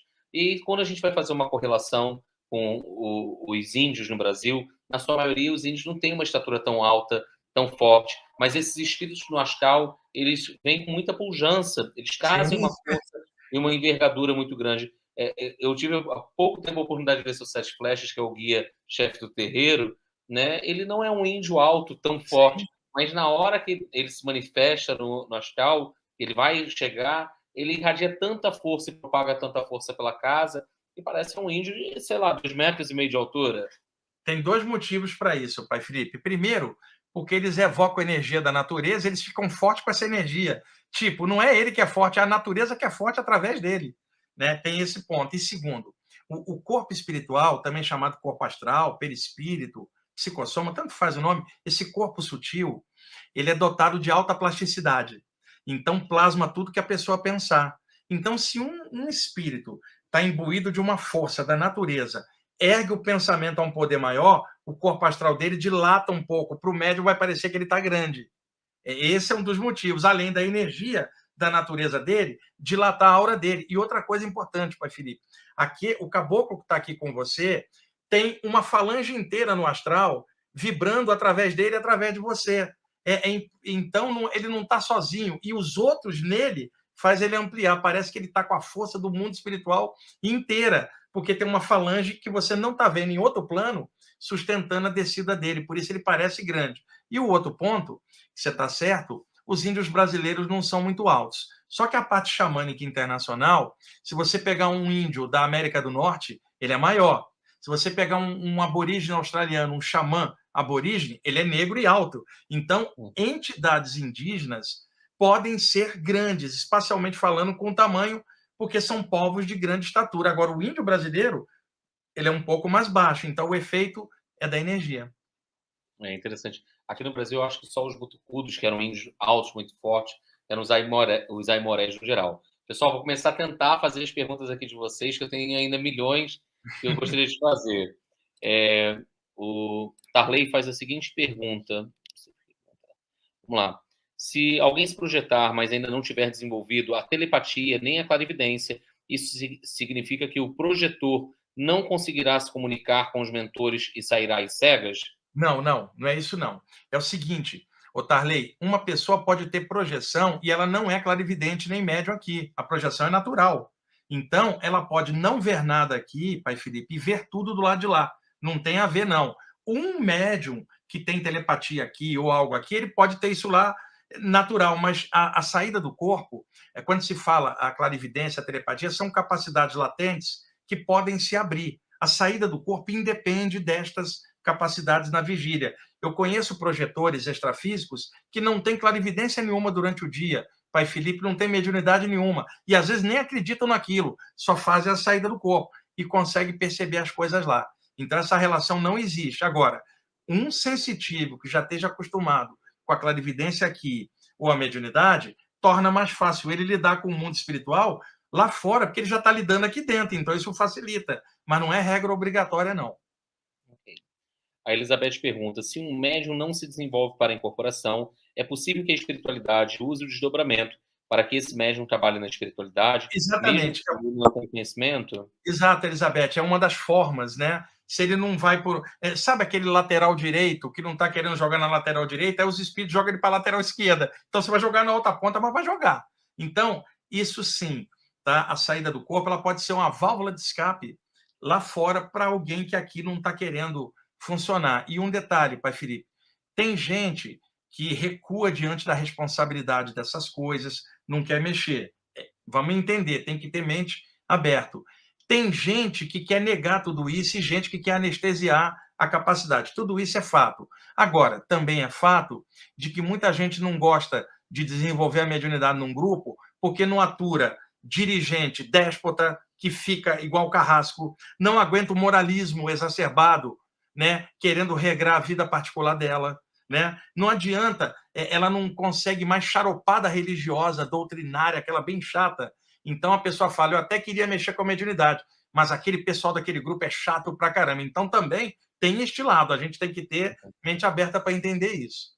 A Nazaré ela fez a seguinte pergunta: durante o desdobramento, a pessoa pode desencarnar, receber um Nada a ver. ataque e isso vir a acontecer? Não, não. O que faz a pessoa desencarnar, Felipe, é ela estar encarnada, né, cara? Tudo que reencarna um dia desencarna. Não é sair do corpo que vai matar. Mata a gente, está dentro do corpo, porque um dia a gente vai ter que sair.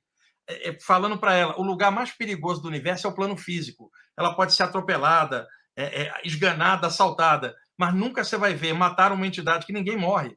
Então, não é a saída do corpo que causa a morte, é a morte que vai causar a saída definitiva. Como a pessoa não estuda, ela fica morrendo de medo. Não mata. E outra coisa que eu sempre falo, pai Felipe, se saída do corpo matasse, não existiria literatura sobre saída do corpo, porque as pessoas teriam morrido na saída e não voltariam para escrever. Eu não estaria aqui, eu estou hoje com 60 e desde os 15 saindo do corpo, até hoje eu não morri com isso. Eu vou morrer porque eu estou dentro do corpo, não porque eu saio. A Júlia fez a seguinte pergunta: você poderia elucidar um pouco a respeito do desdobramento ainda acordado? Às vezes experimento esse afastamento do corpo mesmo sem estar dormindo. É o que eu falei antes, a espichamento do chakra, viu, pai Felipe? Que eu comentei antes, que parece que a pessoa está fora e aqui não é o espichamento dos chakras dela, não é uma saída do corpo, tá? Mas um desdobramento das camadas dos chakras.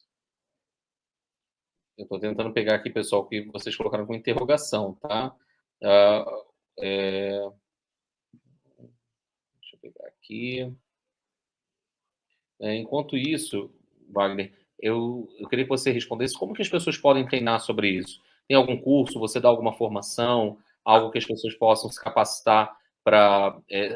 e o nome certo é o quê? Desdobramento astral, Não, projeção? tanto faz. Não, tanto faz. É porque cada área chama por um nome diferente. Então, por exemplo, ó, experiência fora do corpo, projeção astral, desprendimento espiritual, emancipação da alma, viagem fora do corpo, voadinha no além. Os nomes que surgiram, pai Felipe, são muitos, porque dependendo da época e da cultura vigente, cada área criava um nome diferente, né? Então, o nome não é importante. O importante é a pessoa estudar. Eu faço cursos aqui no Ipiranga há anos aqui, eu faço palestras abertas às sextas-feiras gratuitas, tá? Agora, o que eu sugiro para as pessoas? Primeiro, estuda um pouco o tema.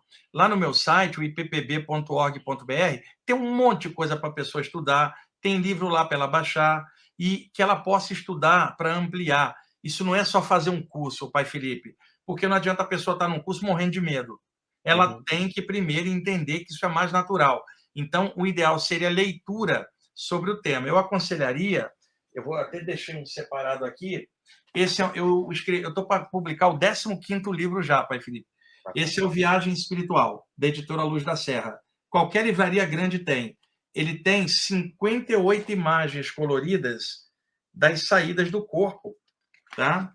Nele, porque o artista Léo Dolfini fez as ilustrações e você vê como é que aquilo funciona. Esse seria uma leitura legal. E ela tem no final, eu botei um link para bibliografia internacional e nacional para ela ler diversos outros livros, que eu sempre recomendo mente aberta. Leia de tudo, não fica presa em nenhum autor, muito menos em mim. A pessoa tem que ter o conjunto e ela própria fazer o discernimento dela. Então, esse seria um bom livro. Não é porque é meu, porque ele é um livro de conjunto, ele pode ajudar. E tem a descrição da bibliografia para ela aprofundar com outras coisas. O ideal seria ela começar por leitura para ter uma ideia. A Nilda pergunta assim: certa vez estava muito doente, desmaiei. Não conseguia gritar e percebi meu corpo no chão, como se estivesse saindo. Senti que estava saindo, porém consegui ficar e gritar. Tem algo a ver com o que está falando? Sim. Isso seria um desdobramento? Porque o desmaio, o pai Felipe, faz as ondas cerebrais descer e o metabolismo cardiorrespiratório cair. A aura dilata, a pessoa tem a sensação de saída do corpo. Perfeito. A Érica pergunta assim: o desdobramento astral pode ocorrer em decorrência de um trauma no corpo físico? Acabo relacionando com a defesa psicológica de projeção da consciência, ou são experiências diferentes? Não, são diferentes, porque quando a pessoa está movida por um trauma, por exemplo, a pancada na cabeça violenta é um trauma físico. A pessoa desmaia e se vê fora do corpo. Ela foi ejetada para fora porque o metabolismo do corpo caiu e as ondas cerebrais também.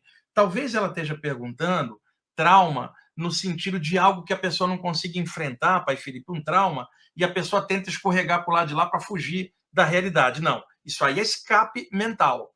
Muita gente faz isso, tenta escapar dormindo pra caramba para não ter que pensar, usando droga ou álcool para não ter que mergulhar dentro e enfrentar a causa do trauma. Isso é outra coisa. Agora, pode acontecer uma outra coisa.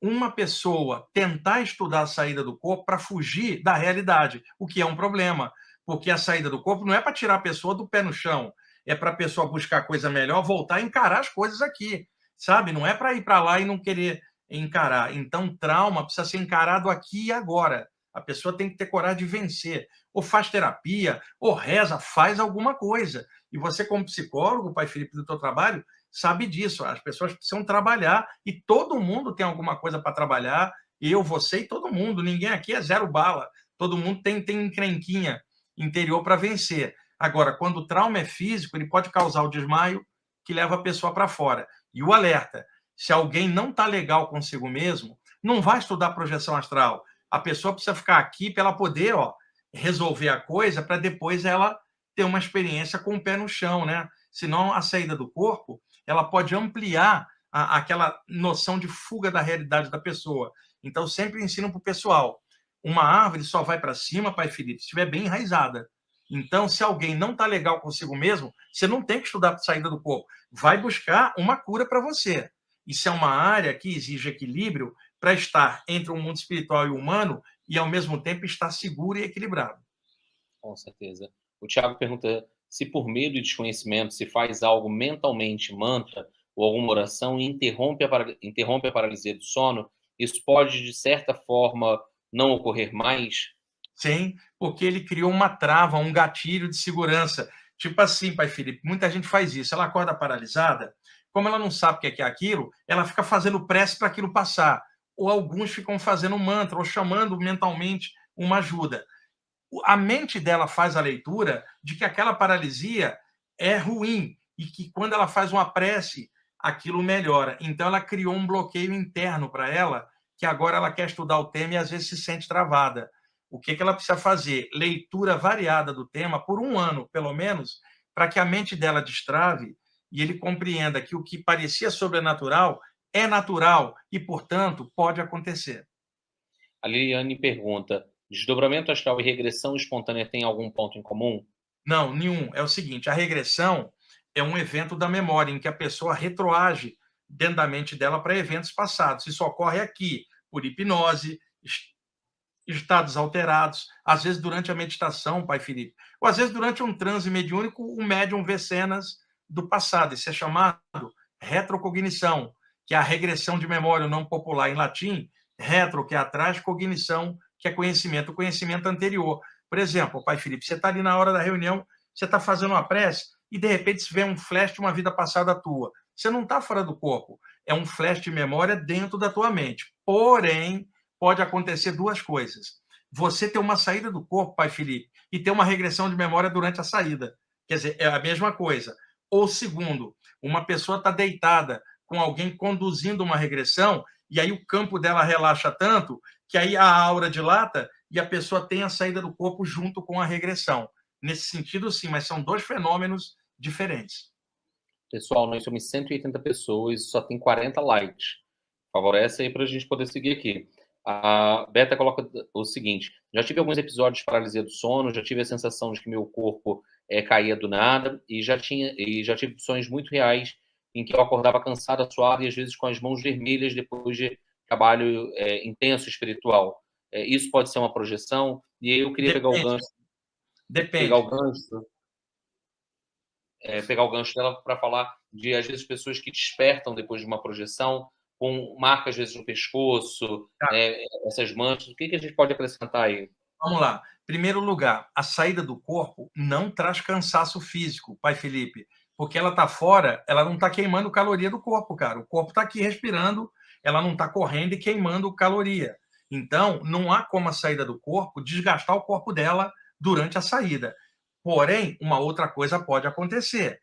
É a pessoa ir num ambiente onde ela percebe muita coisa pesada e, na hora da volta, a mente dela vem impressionada com aquilo tudo e, na hora que ela encaixa, emocionalmente ela está instável e aí, de forma psicossomática, o que está na mente pode desgastar a energia do corpo, criando um cansaço. Aí é outra história, que não é o desgaste da projeção. Deixa eu dar um exemplo, pai Felipe. Você vai, por exemplo, visitar uma comunidade carente aqui no Nordeste brasileiro. e você vai lá com a campanha de alimentos e você vê o sofrimento das pessoas. Você pode voltar impactado e ficar 3 dias deprimido. Não é a viagem que te fez isso, foi você não ter equilíbrio para lidar com aquilo. Então, o que você faria? Se aquilo vai desequilibrar, não vá lá, a não ser que você tenha maturidade. Por exemplo, um profissional, um assistente social, ele vai lá e ele sai de lá normal porque é a função dele. A mesma coisa a saída do corpo. Se uma pessoa vai num ambiente denso, ela tem que estar preparada para aquilo. Aí, no caso, um médium que já trabalha com desobsessão ou descarrego, ele já está acostumado a lidar com isso na vigília. Ele vai lidar melhor lá fora. Mas uma pessoa que não souber lidar, ela pode trazer uma impressão psíquica de lá e isso causar um desgaste na volta, que não é a saída, mas ela não está sabendo lidar com as coisas. Aí tem que deixar isso bem claro. E caso de marcas, eles são raríssimos e eles podem ocorrer aqui dentro do corpo mesmo, pai Felipe. Tem gente que tem alto poder de concentração e a mente dela, pensando algo, acaba criando marcas no corpo. Tem casos estudados pela psiquiatria, pela psicologia já há muito tempo, de pessoas que às vezes induzem marcas aparecerem, vergões no corpo, aqui e agora, principalmente fanáticos religiosos, que têm a mania de achar que precisam ser punidos por alguma culpa espiritual que eles têm. Isto, se ocorre aqui, pode ocorrer durante a saída e na hora da volta o corpo somatizar, mas é uma coisa raríssima. Eu lembrei aqui de um trabalho espiritual que tem no TEA, que é uma corrente de cura e assistência espiritual à distância, onde, independente de estarmos ou não no terreiro, a egrégora faz um trabalho e vai visitar algumas pessoas, e às vezes há relatos de intervenções cirúrgicas, espirituais, e até mesmo as pessoas falam, senti um cheiro de mato, alguma coisa. Sim. Como que se dá esse processo espiritual para as pessoas entenderem melhor? Como, por exemplo, reiki à distância, cirurgia espiritual à distância. O que a gente pode falar? Pelos portais, pai Felipe. A explicação é essa.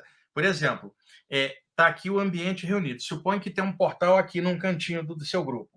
Então, na hora, os mentores ativam este portal, puxam a energia dos sensitivos aqui e levam, e abrem um portal lá perto da pessoa onde ela está deitada. E aí, eles eliminam a noção de espaço, é o que a física chama de wormhole, um buraco de minhoca. Qual é a teoria? De que uma civilização avançada poderia desenvolver tecnologia. Então, por exemplo, um planeta está aqui, o outro está do outro lado da galáxia. A distância é muito grande para viajar numa nave. Mas, se naquele lugar conseguirem abrir um portal, a nave entra aqui e sai na outra ponta do portal do outro lado em 1 segundo. Eliminou a distância. Então, você fala um Stargate, um portal estelar.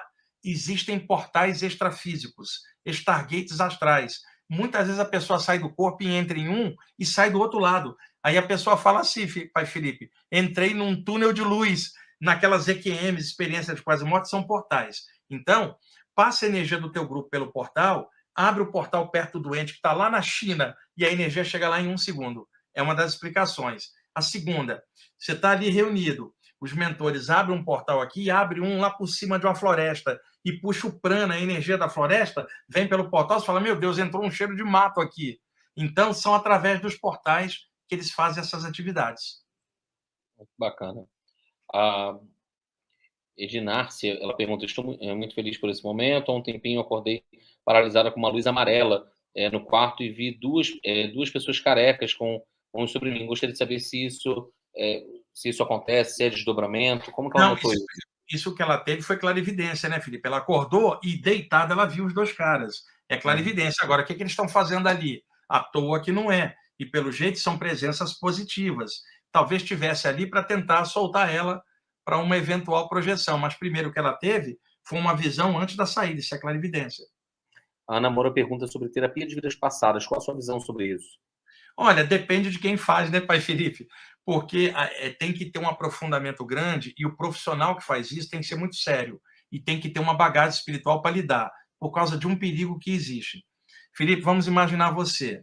Você está encarnado no Brasil atualmente. Suponhamos que lá no astral inferior tem 2 espíritos desencarnados que conheceram você numa vida na Espanha, por exemplo, lá atrás, e ficou uma treta, uma briga, uma coisa, os caras te odeiam. Você está encaixado hoje fazendo um trabalho do bem, eles não te acham, não conseguem perceber sua assinatura energética. Na hora que você faz a regressão, temporariamente, você volta na memória do corpo mental, você deixa de se sentir como o pai Felipe e vai se sentir como aquele espanhol. Neste momento, os caras localizam você pela assinatura mental e descobrem onde você está e vem em cima. Aí, se o profissional que está ali também manja de outras coisas, ele faz uma desobsessão junto, ele é capacitado. Nesse sentido, as melhores regressões de memória são com profissionais que trabalham a parte espiritual e de forma bem séria. Tem que tomar muito cuidado quem é a pessoa que está fazendo, se ela tem nível para isso, porque hoje tem muita gente trabalhando com isso.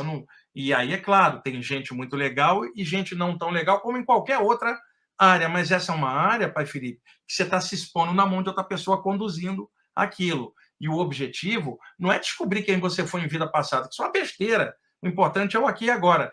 O objetivo, às vezes, é desbloquear um trauma lá de trás que está atrapalhando. Nesse sentido, sim. Mas regressão de memória, só por curiosidade, não.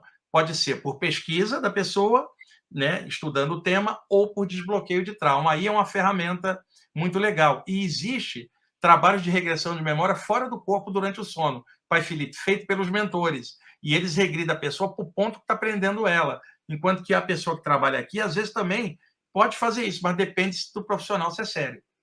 Sim, eu lembro quando eu fui estudar regressão, pelo menos foram 4 formações para poder fazer, além do curso de psicologia, e você nota que é uma ferramenta que você vai aplicar pontualmente em uma situação, e não importa qual foi o ano que aconteceu, quem estava com você na outra vida, a gente vai trabalhar aquela situação calma para poder findar aquilo ali. E isso me fez lembrar a apometria, um corte de laços que acontece.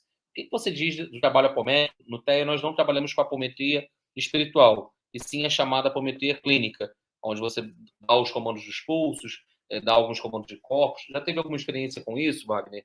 Sim, eu conheci o cara que fundamentou o Lacerda, cara, o médico lá em Porto Alegre. Na verdade, esse método foi um cubano, né, que trouxe para o Brasil, e o doutor Lacerda, que era um médico espírita, que também gostava de teosofia, porque ele usou muita nomenclatura de teosofia na formação da apometria.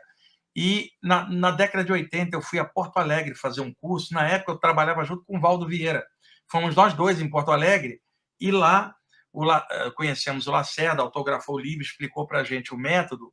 E o método original me parece ser o melhor ainda, né? O tradicional. Uhum. Em cima desse método foram surgindo variações, algumas interessantes e outras nem tanto. Por exemplo, tem vários absurdos hoje.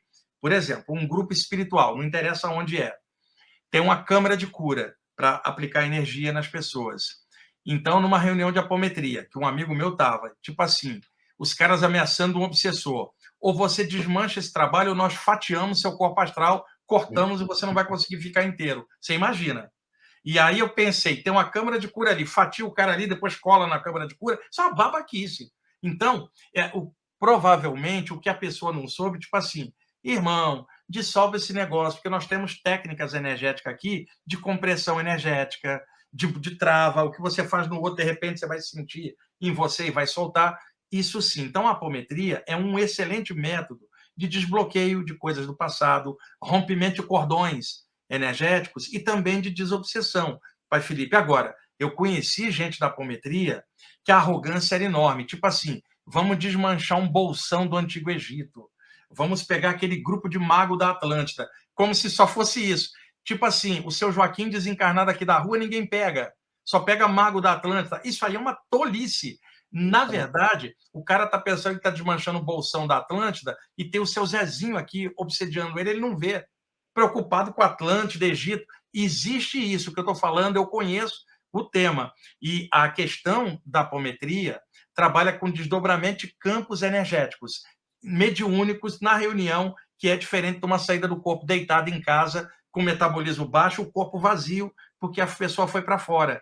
Então, a apometria é um excelente método, mas surgiram tantas variações, pai Felipe, que hoje em dia tem grupos exagerando.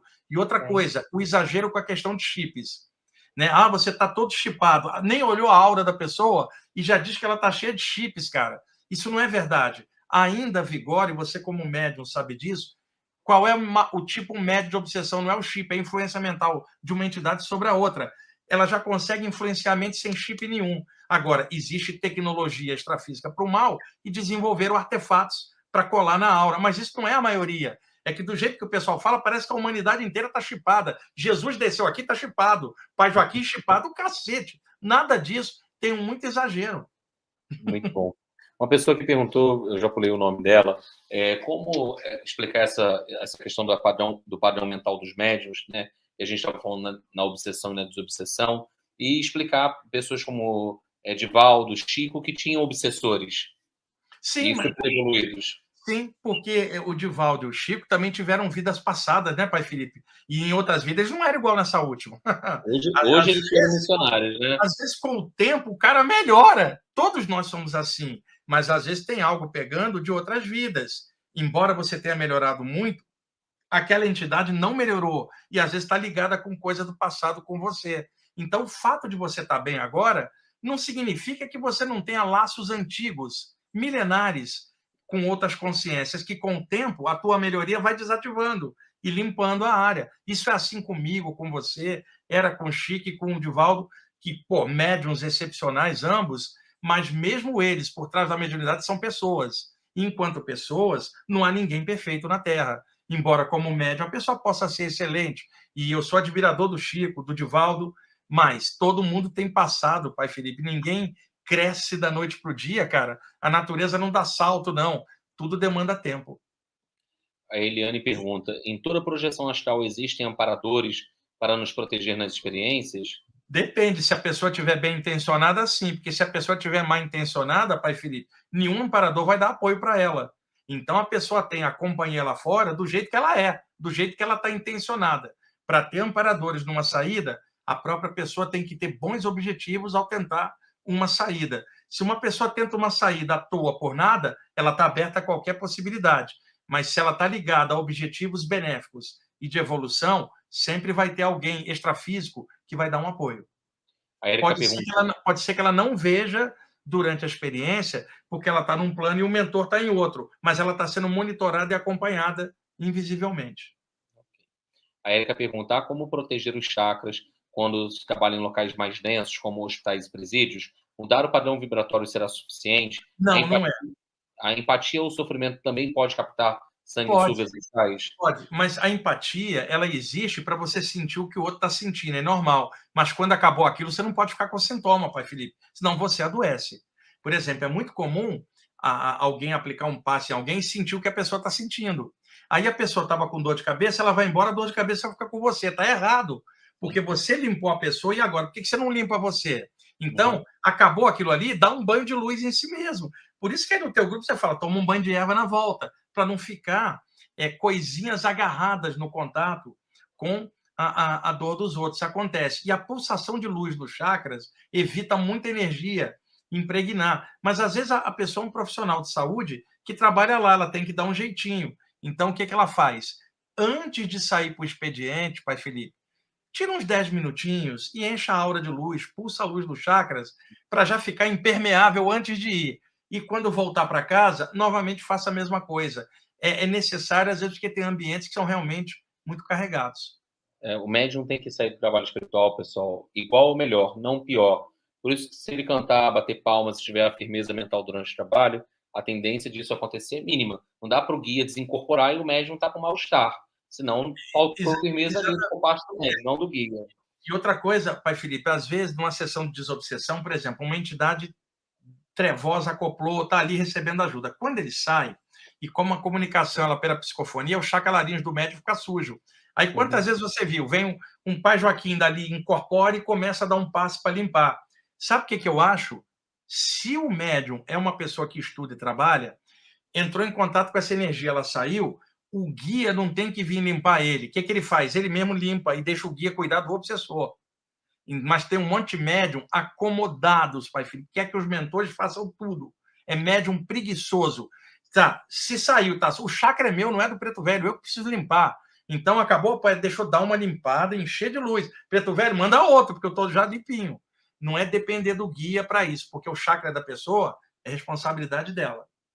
Lá no TEI a gente recomenda primeiro o médium, vai no altar, coloca a mão, descarrega você mesmo aquela energia. Puxa a energia do altar, que ele é transmutador. Aí sim, se não está conseguindo, pede um passe a um guia que já esteja ali incorporado, alguma coisa assim. Mas a firmeza mental é o principal, para ter potência no trabalho. O nosso irmão Sandro, do canal Raízes de Umbanda, pergunta assim, meu filho de 16 anos é médium e tem paralisia do sono. Já sentiu sua perna levantar. Pode falar um pouco sobre isso? Não foi a perna física que levantou, pai Felipe, foi a perna astral. O duplo dela é que ele não sabia, ele achou que era a perna física. Às vezes, na hora que você está paralisado, solta a aura de uma mão só, ou só da perna. Pai Felipe, quantas vezes você está quietinho? Olha aqui para mim, aí sua mão faz assim, ó, dá um tremor, como se tivesse dado uma contração, porque o campo energético faz isso e encaixa.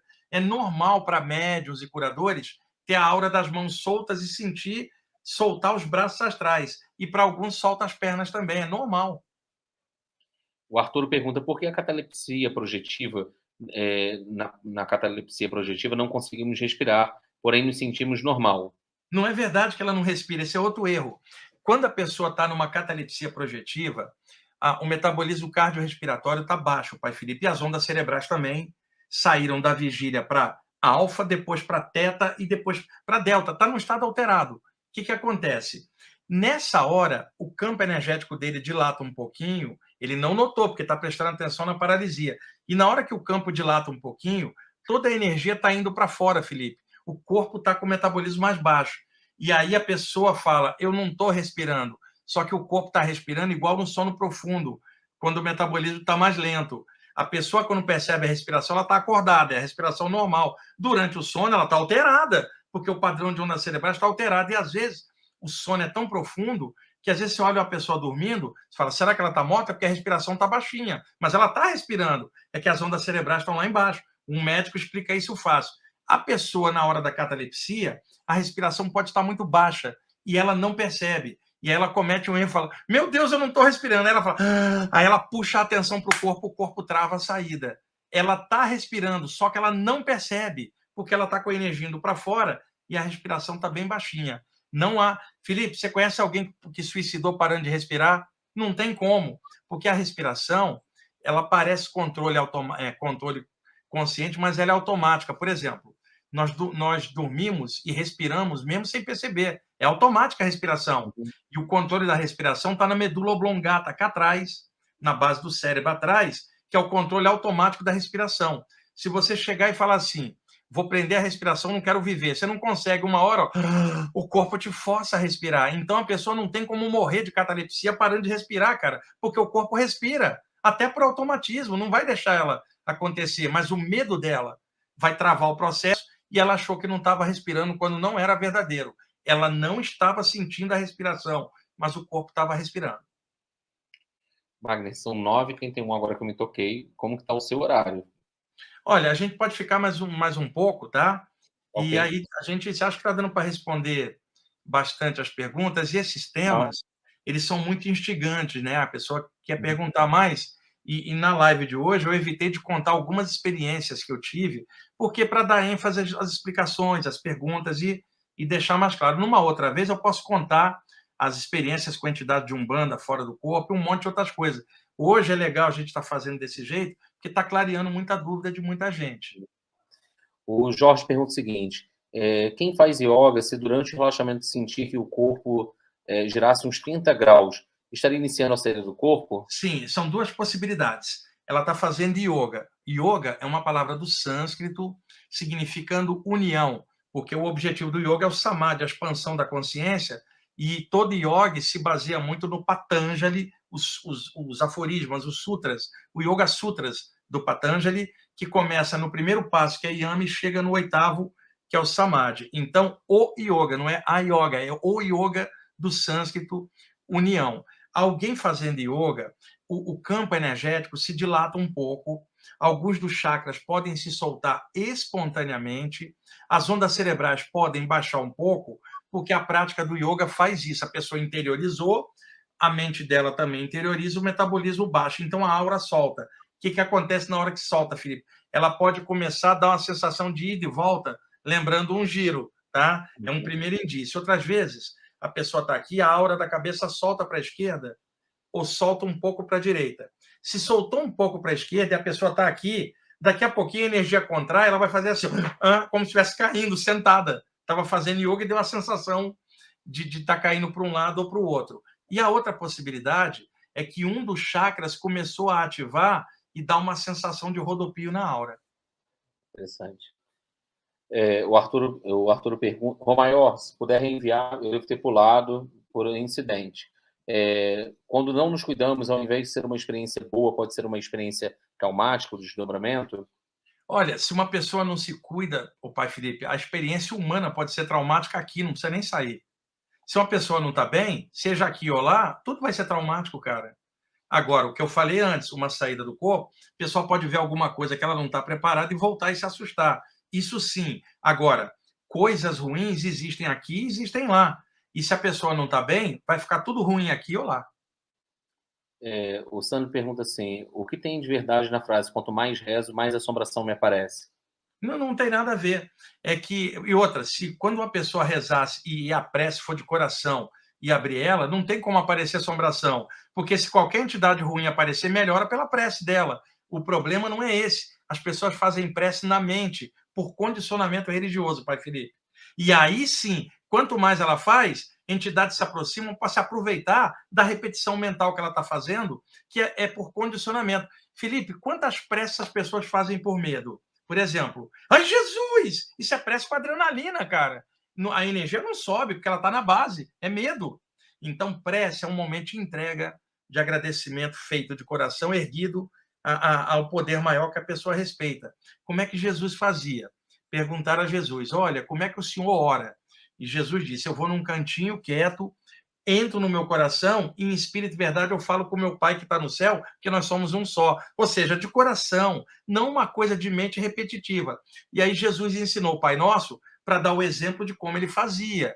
As pessoas pegam prece e mantras também, e até cantos, né, e pontos de umbanda, e ficam repetindo mentalmente, sem alma, Felipe. Do mesmo jeito que alguém faz uma prece da boca para fora. Tem que ter sentimento legal. Aí não tem nada de assombração aparecer. O que aparecer, melhora. Por isso que a gente tem que cantar, afirmar o ponto, orar com a alma. Né? Pessoal, Luciane, a gente combinou no início que a gente não iria fazer questionamentos sobre sonhos para não fugir muito da temática. A Sandra pergunta, é possível ficar horas seguidas paralisadas mesmo estando acordada, consciente? Sim, aí tem que ver se não tem um problema fisiológico, viu, pai Felipe? Algumas doenças podem induzir paralisias físicas que nada a ver tem a ver com a saída do corpo. Algumas delas a medicina hoje explica melhor. Tem gente que tem distúrbios neuronais e pode ter essa paralisia do sono. Deixa eu dar uma diferença, pai Felipe. Você foi picado por um inseto e você é alérgico à toxina daquele inseto.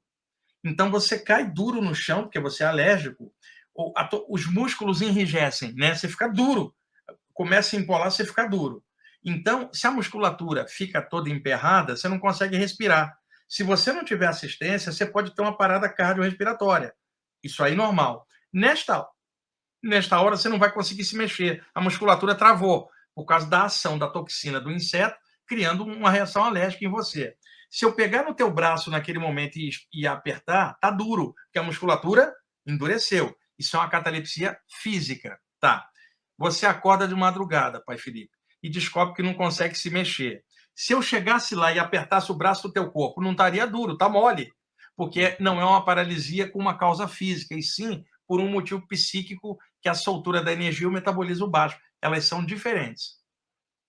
O pai Fernando pergunta assim, muitas vezes na adolescência minha mãe ia me buscar na rua, nas encruzilhadas, dormindo, sonâmbulo, até ter que esconder as chaves em casa. É normal?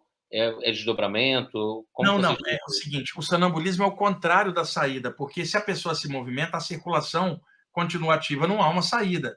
Então, o que acontece? Até a adolescência, pai Felipe, é muito comum ter sonambulismo. A criança é mais agitada, e na adolescência, a mutação hormonal, às vezes a consciência apaga, mas o metabolismo funciona inconscientemente indo na direção do que ela pensou antes de dormir. Isso é sonambulismo. Agora, a pessoa fica adulta, aquilo desaparece, pelo menos na maioria dos casos, a não ser que haja uma patologia. Agora, eu conheci casos, o pai Felipe, que o jovem era sonâmbulo, quando adulto se revelou médium, ou seja, o sonambulismo dele era mediunidade incubada, não desenvolvida. Agora, veja, ele era sonâmbulo, onde ele ia parar? Não era na esquina, era lá onde tinha o trabalho. Isso é meio que mediúnico, às vezes inconsciente. Por isso ele hoje é médium. Ele já era desde cedo, e o sonambulismo talvez fosse excesso de energia ainda não trabalhada com a mediunidade desenvolvida. A Maria pergunta assim: pai, aconteceu comigo um episódio que acordei muito rápido e tive a sensação de acoplar no meu corpo. Foi muito tenso, fiquei com uma sensação horrível. Pode ter acontecido um desdobramento? Provável. Agora veja, Felipe, quando alguém está com medo, a adrenalina dispara por causa das suprarrenais, é o instinto de sobrevivência. Felipe, quando você fica assim ansioso ou irritado, brigando com alguma coisa muitas horas, quando você acalma, você está cansado, não está? Por quê? Você queimou caloria. Porque quando você estava agitado, o coração acelerou, a adrenalina circulando gastou caloria. Então, o que acontece? Você está tendo um sintoma de uma saída, no caso dela voltando. Como você está com medo disso, a adrenalina dispara. Quando você despertar no corpo, a sensação é ruim, que é a da adrenalina, a mesma que você tem quando está com medo. Uma sensação desagradável no corpo. É o medo, não é a saída. A Raquel pergunta: um dos meus desdobramentos, 2 espíritos me auxiliaram na saída e fui levado através de um túnel de luz, o qual vi imagens. Esses túneis também são normais em desdobramentos ou em Sim. EQM? Não. Antigamente, o pai Felipe, se falava desses túneis nas EQM, as experiências de quase morte, quando a pessoa tinha uma parada cardiorrespiratória e o médico conseguia trazer ela de volta antes que o cérebro morresse. Então, muita gente tinha saídas do corpo e a sensação de entrar numa luz. A pessoa falava: entrei num túnel de luz, do outro lado estava uma presença que me empurrou para o corpo e falou: volta que não é tua hora. Então, nessa área de EQMs, muita gente narrava isso. O que acontece na área da saída do corpo ocorre, porque a EQM também é uma saída do corpo, ô Felipe. Pode acontecer numa EQM ou numa saída normal. A diferença: na EQM o coração está parado e na saída do corpo normal o metabolismo está normal, apenas relaxado. Em ambas, na saída normal quanto na EQM, pode abrir os portais, porque ambas são saídas do corpo. É possível, durante um desdobramento, a pessoa incorporar no corpo físico? Estão perguntando isso aqui. É raro, mas pode acontecer. Até com você, pai Felipe. Você está ali quietinho, de repente a tua aura dilatou, chega um mentor por trás e começa a ampliar o teu campo energético. Daqui a pouquinho, por exemplo, vamos imaginar que você estava sentado, o teu campo energético está tão solto e você não consegue se mexer sentado pela ação do guia. A tua aura está tão solta que você sente que é a aura e não mais o corpo. Você já está mais para fora do que para dentro. E aí você se solta para fora 3 metros e olha para baixo. Você vai ver o seu corpo vazio e o caboclo ali atrás, ó, mexendo na energia. Você está fora. O que ele faz? Ele acopla, como acoplaria com você dentro, só que agora você está fora. Ele acopla e consegue comunicar enquanto você está fora. Isto não é o comum, mas pode acontecer. É que antigamente todo mundo imaginava que quando o guia entrava, o médium saía, porque achava que o guia entrava no corpo. E não é isso. Mas pode acontecer raramente, você está fora enquanto ocorre uma comunicação mediúnica paralela. A Rosângela pergunta, a Rô Maior: em minha cirurgia de coluna, me vi sendo operada e relatei toda a minha cirurgia, até a posição que fui colocada. O neuro ficou sem palavras. Que tipo de desdobramento é esse? Ela por causa do anestésico, né, o pai Felipe? Ela tomou anestesia geral. A anestesia faz o quê? O sistema cardiorrespiratório relaxar e as ondas relaxar profundamente. Isso pode causar uma soltura. Ela se viu fora do corpo e viu de cima para baixo a cirurgia. São milhares de relatos iguais aos dela. A sensação de queda, Wagner, que a pessoa parece que está caindo ou está em perigo iminente, como tomar um tiro, alguma coisa, a pessoa acorda. Pode ser um pesadelo também, tá? O pesadelo dá essa sensação. Quando a gente está tendo um pesadelo, pai Felipe, a adrenalina dispara também, porque a gente está com medo. Por isso, quando a gente acorda de um pesadelo, a gente está com taquicardia e cansado, porque está queimando caloria. Então, dá uma sensação que você, puf, caiu no corpo, não é? Você saiu do sono para a vigília. É a mudança do padrão de ondas cerebrais. Entretanto, a saída do corpo, muitas vezes, na hora do encaixe, dá uma sensação que a pessoa está caindo e se fundindo com o corpo. E às vezes ela pensa que era um pesadelo, era uma saída. Em outras vezes era um pesadelo, ela está pensando que é saída. Tem que ver caso a caso. O Wallace pergunta: o que ocorre em casos de enjoo e náuseas? É sempre ataque espiritual? Não, ele tem que especificar melhor. Ele está falando de enjoo e náusea aqui na vigília ou durante uma saída. Ele não explicou melhor. Enjoo e náusea é problema na área da digestão. Não tem nada a ver com ataque. E ataques espirituais podem causar várias coisas, incluindo isso, mas não tem como dar essa resposta de forma genérica. Ele não disse se foi fora, se foi aqui dentro, em qual condição. que tem gente que às vezes mistura um sintoma físico e acha que é psíquico, e o problema às vezes, por exemplo, você como psicólogo sabe, náusea e enjoo muitas vezes é carga emocional excessiva de ansiedade. A paralisia do sono é um sinal de mediunidade aflorada? Não, eu já falei que ela é anímica. Nós temos capacidades anímicas, respirar, pensar, crescer, a aura dilatar, paralisia, tudo isso é anímico, pai Felipe. Agora, pode acontecer durante esses trâmites anímicos um mentor interagir, tornando aquilo mediúnico no meio. Agora, se não tiver um mentor, ainda tem ele encarnado para sentir aquilo. É que outrora se achava que a saída do corpo era mediúnica. Não. A literatura de projeção astral é vasta e está cheio de gente que sai do corpo sem ser médium na vigília. Pessoal, vou fazer a última pergunta aqui por conta que a hora já está estourada. Algumas vezes já acordei como se estivesse puxando o ar, como se faltasse o ar. A última vez acordei assim, em pé na minha cama, como se estivesse submersa. Poderia ser uma projeção? Não, a apneia noturna, na maioria das vezes, ela tem que olhar, ela está tendo paralisia respiratória por alguns instantes, o corpo fica agoniado para puxar o ar de novo. 99% das vezes é a apneia. Agora, eu não vou desconsiderar que possa ter uma possibilidade de, numa experiência, ela ter visto algo voltado e, de repente, ter dado um susto e até levantou e aí faltou ar. Mas 99% das vezes é a apneia. Muito bom. Wagner, já estouramos o horário. Eu só tenho Então, muitíssimo a agradecer a você. Eu queria que você falasse das suas redes sociais, da sua agenda, cursos, tudo para quem puder seguir, acompanhar você no Instagram, no YouTube, comprar o livro. No YouTube tem mais de 500 vídeos meus lá no meu canal. É o canal Wagner Borges. É fácil, a pessoa entra lá, tem um monte de coisa. Eu coloco os programas de rádio lá também. No Instagram, @Wagner Deloy Borges. Só que tem um detalhe, pai Felipe, eu recebo muita mensagem, muita gente perguntando coisa e eu não dou conta. Então, o Diego, ele toma conta do Instagram, ele responde para mim. E eu não faço consulta individual, eu mexo às vezes com 500 pessoas por semana, cara, nas diversas turmas. Então, não sobra tempo de individualmente eu poder orientar alguém. Agora, converso com todo mundo nas palestras e nos cursos. É que individualmente não há tempo de individualmente eu conversar com um a um. Até para você também, às vezes, deve acontecer isso. É só para citar, porque às vezes as pessoas insistem em consulta e eu não tenho como atendê-las, porque o meu trabalho é clarear os temas em geral, que assim eu ajudo mais gente em geral do que num caso em particular. Tá bom? E aí, uma outra hora mais para frente, com o tempo, a gente combina uma outra, que essa aqui a gente combinou já tem quase 3 meses, né? Que a minha agenda é muito lotada. E aí, para a gente combinar uma outra, a gente combina mais à frente, tá bom? Com certeza. Pessoal, eu só tenho muito a agradecer ao Wagner, recomendo as redes sociais dele, deixo aqui meu agradecimento e com certeza vai ter uma segunda num futuro breve.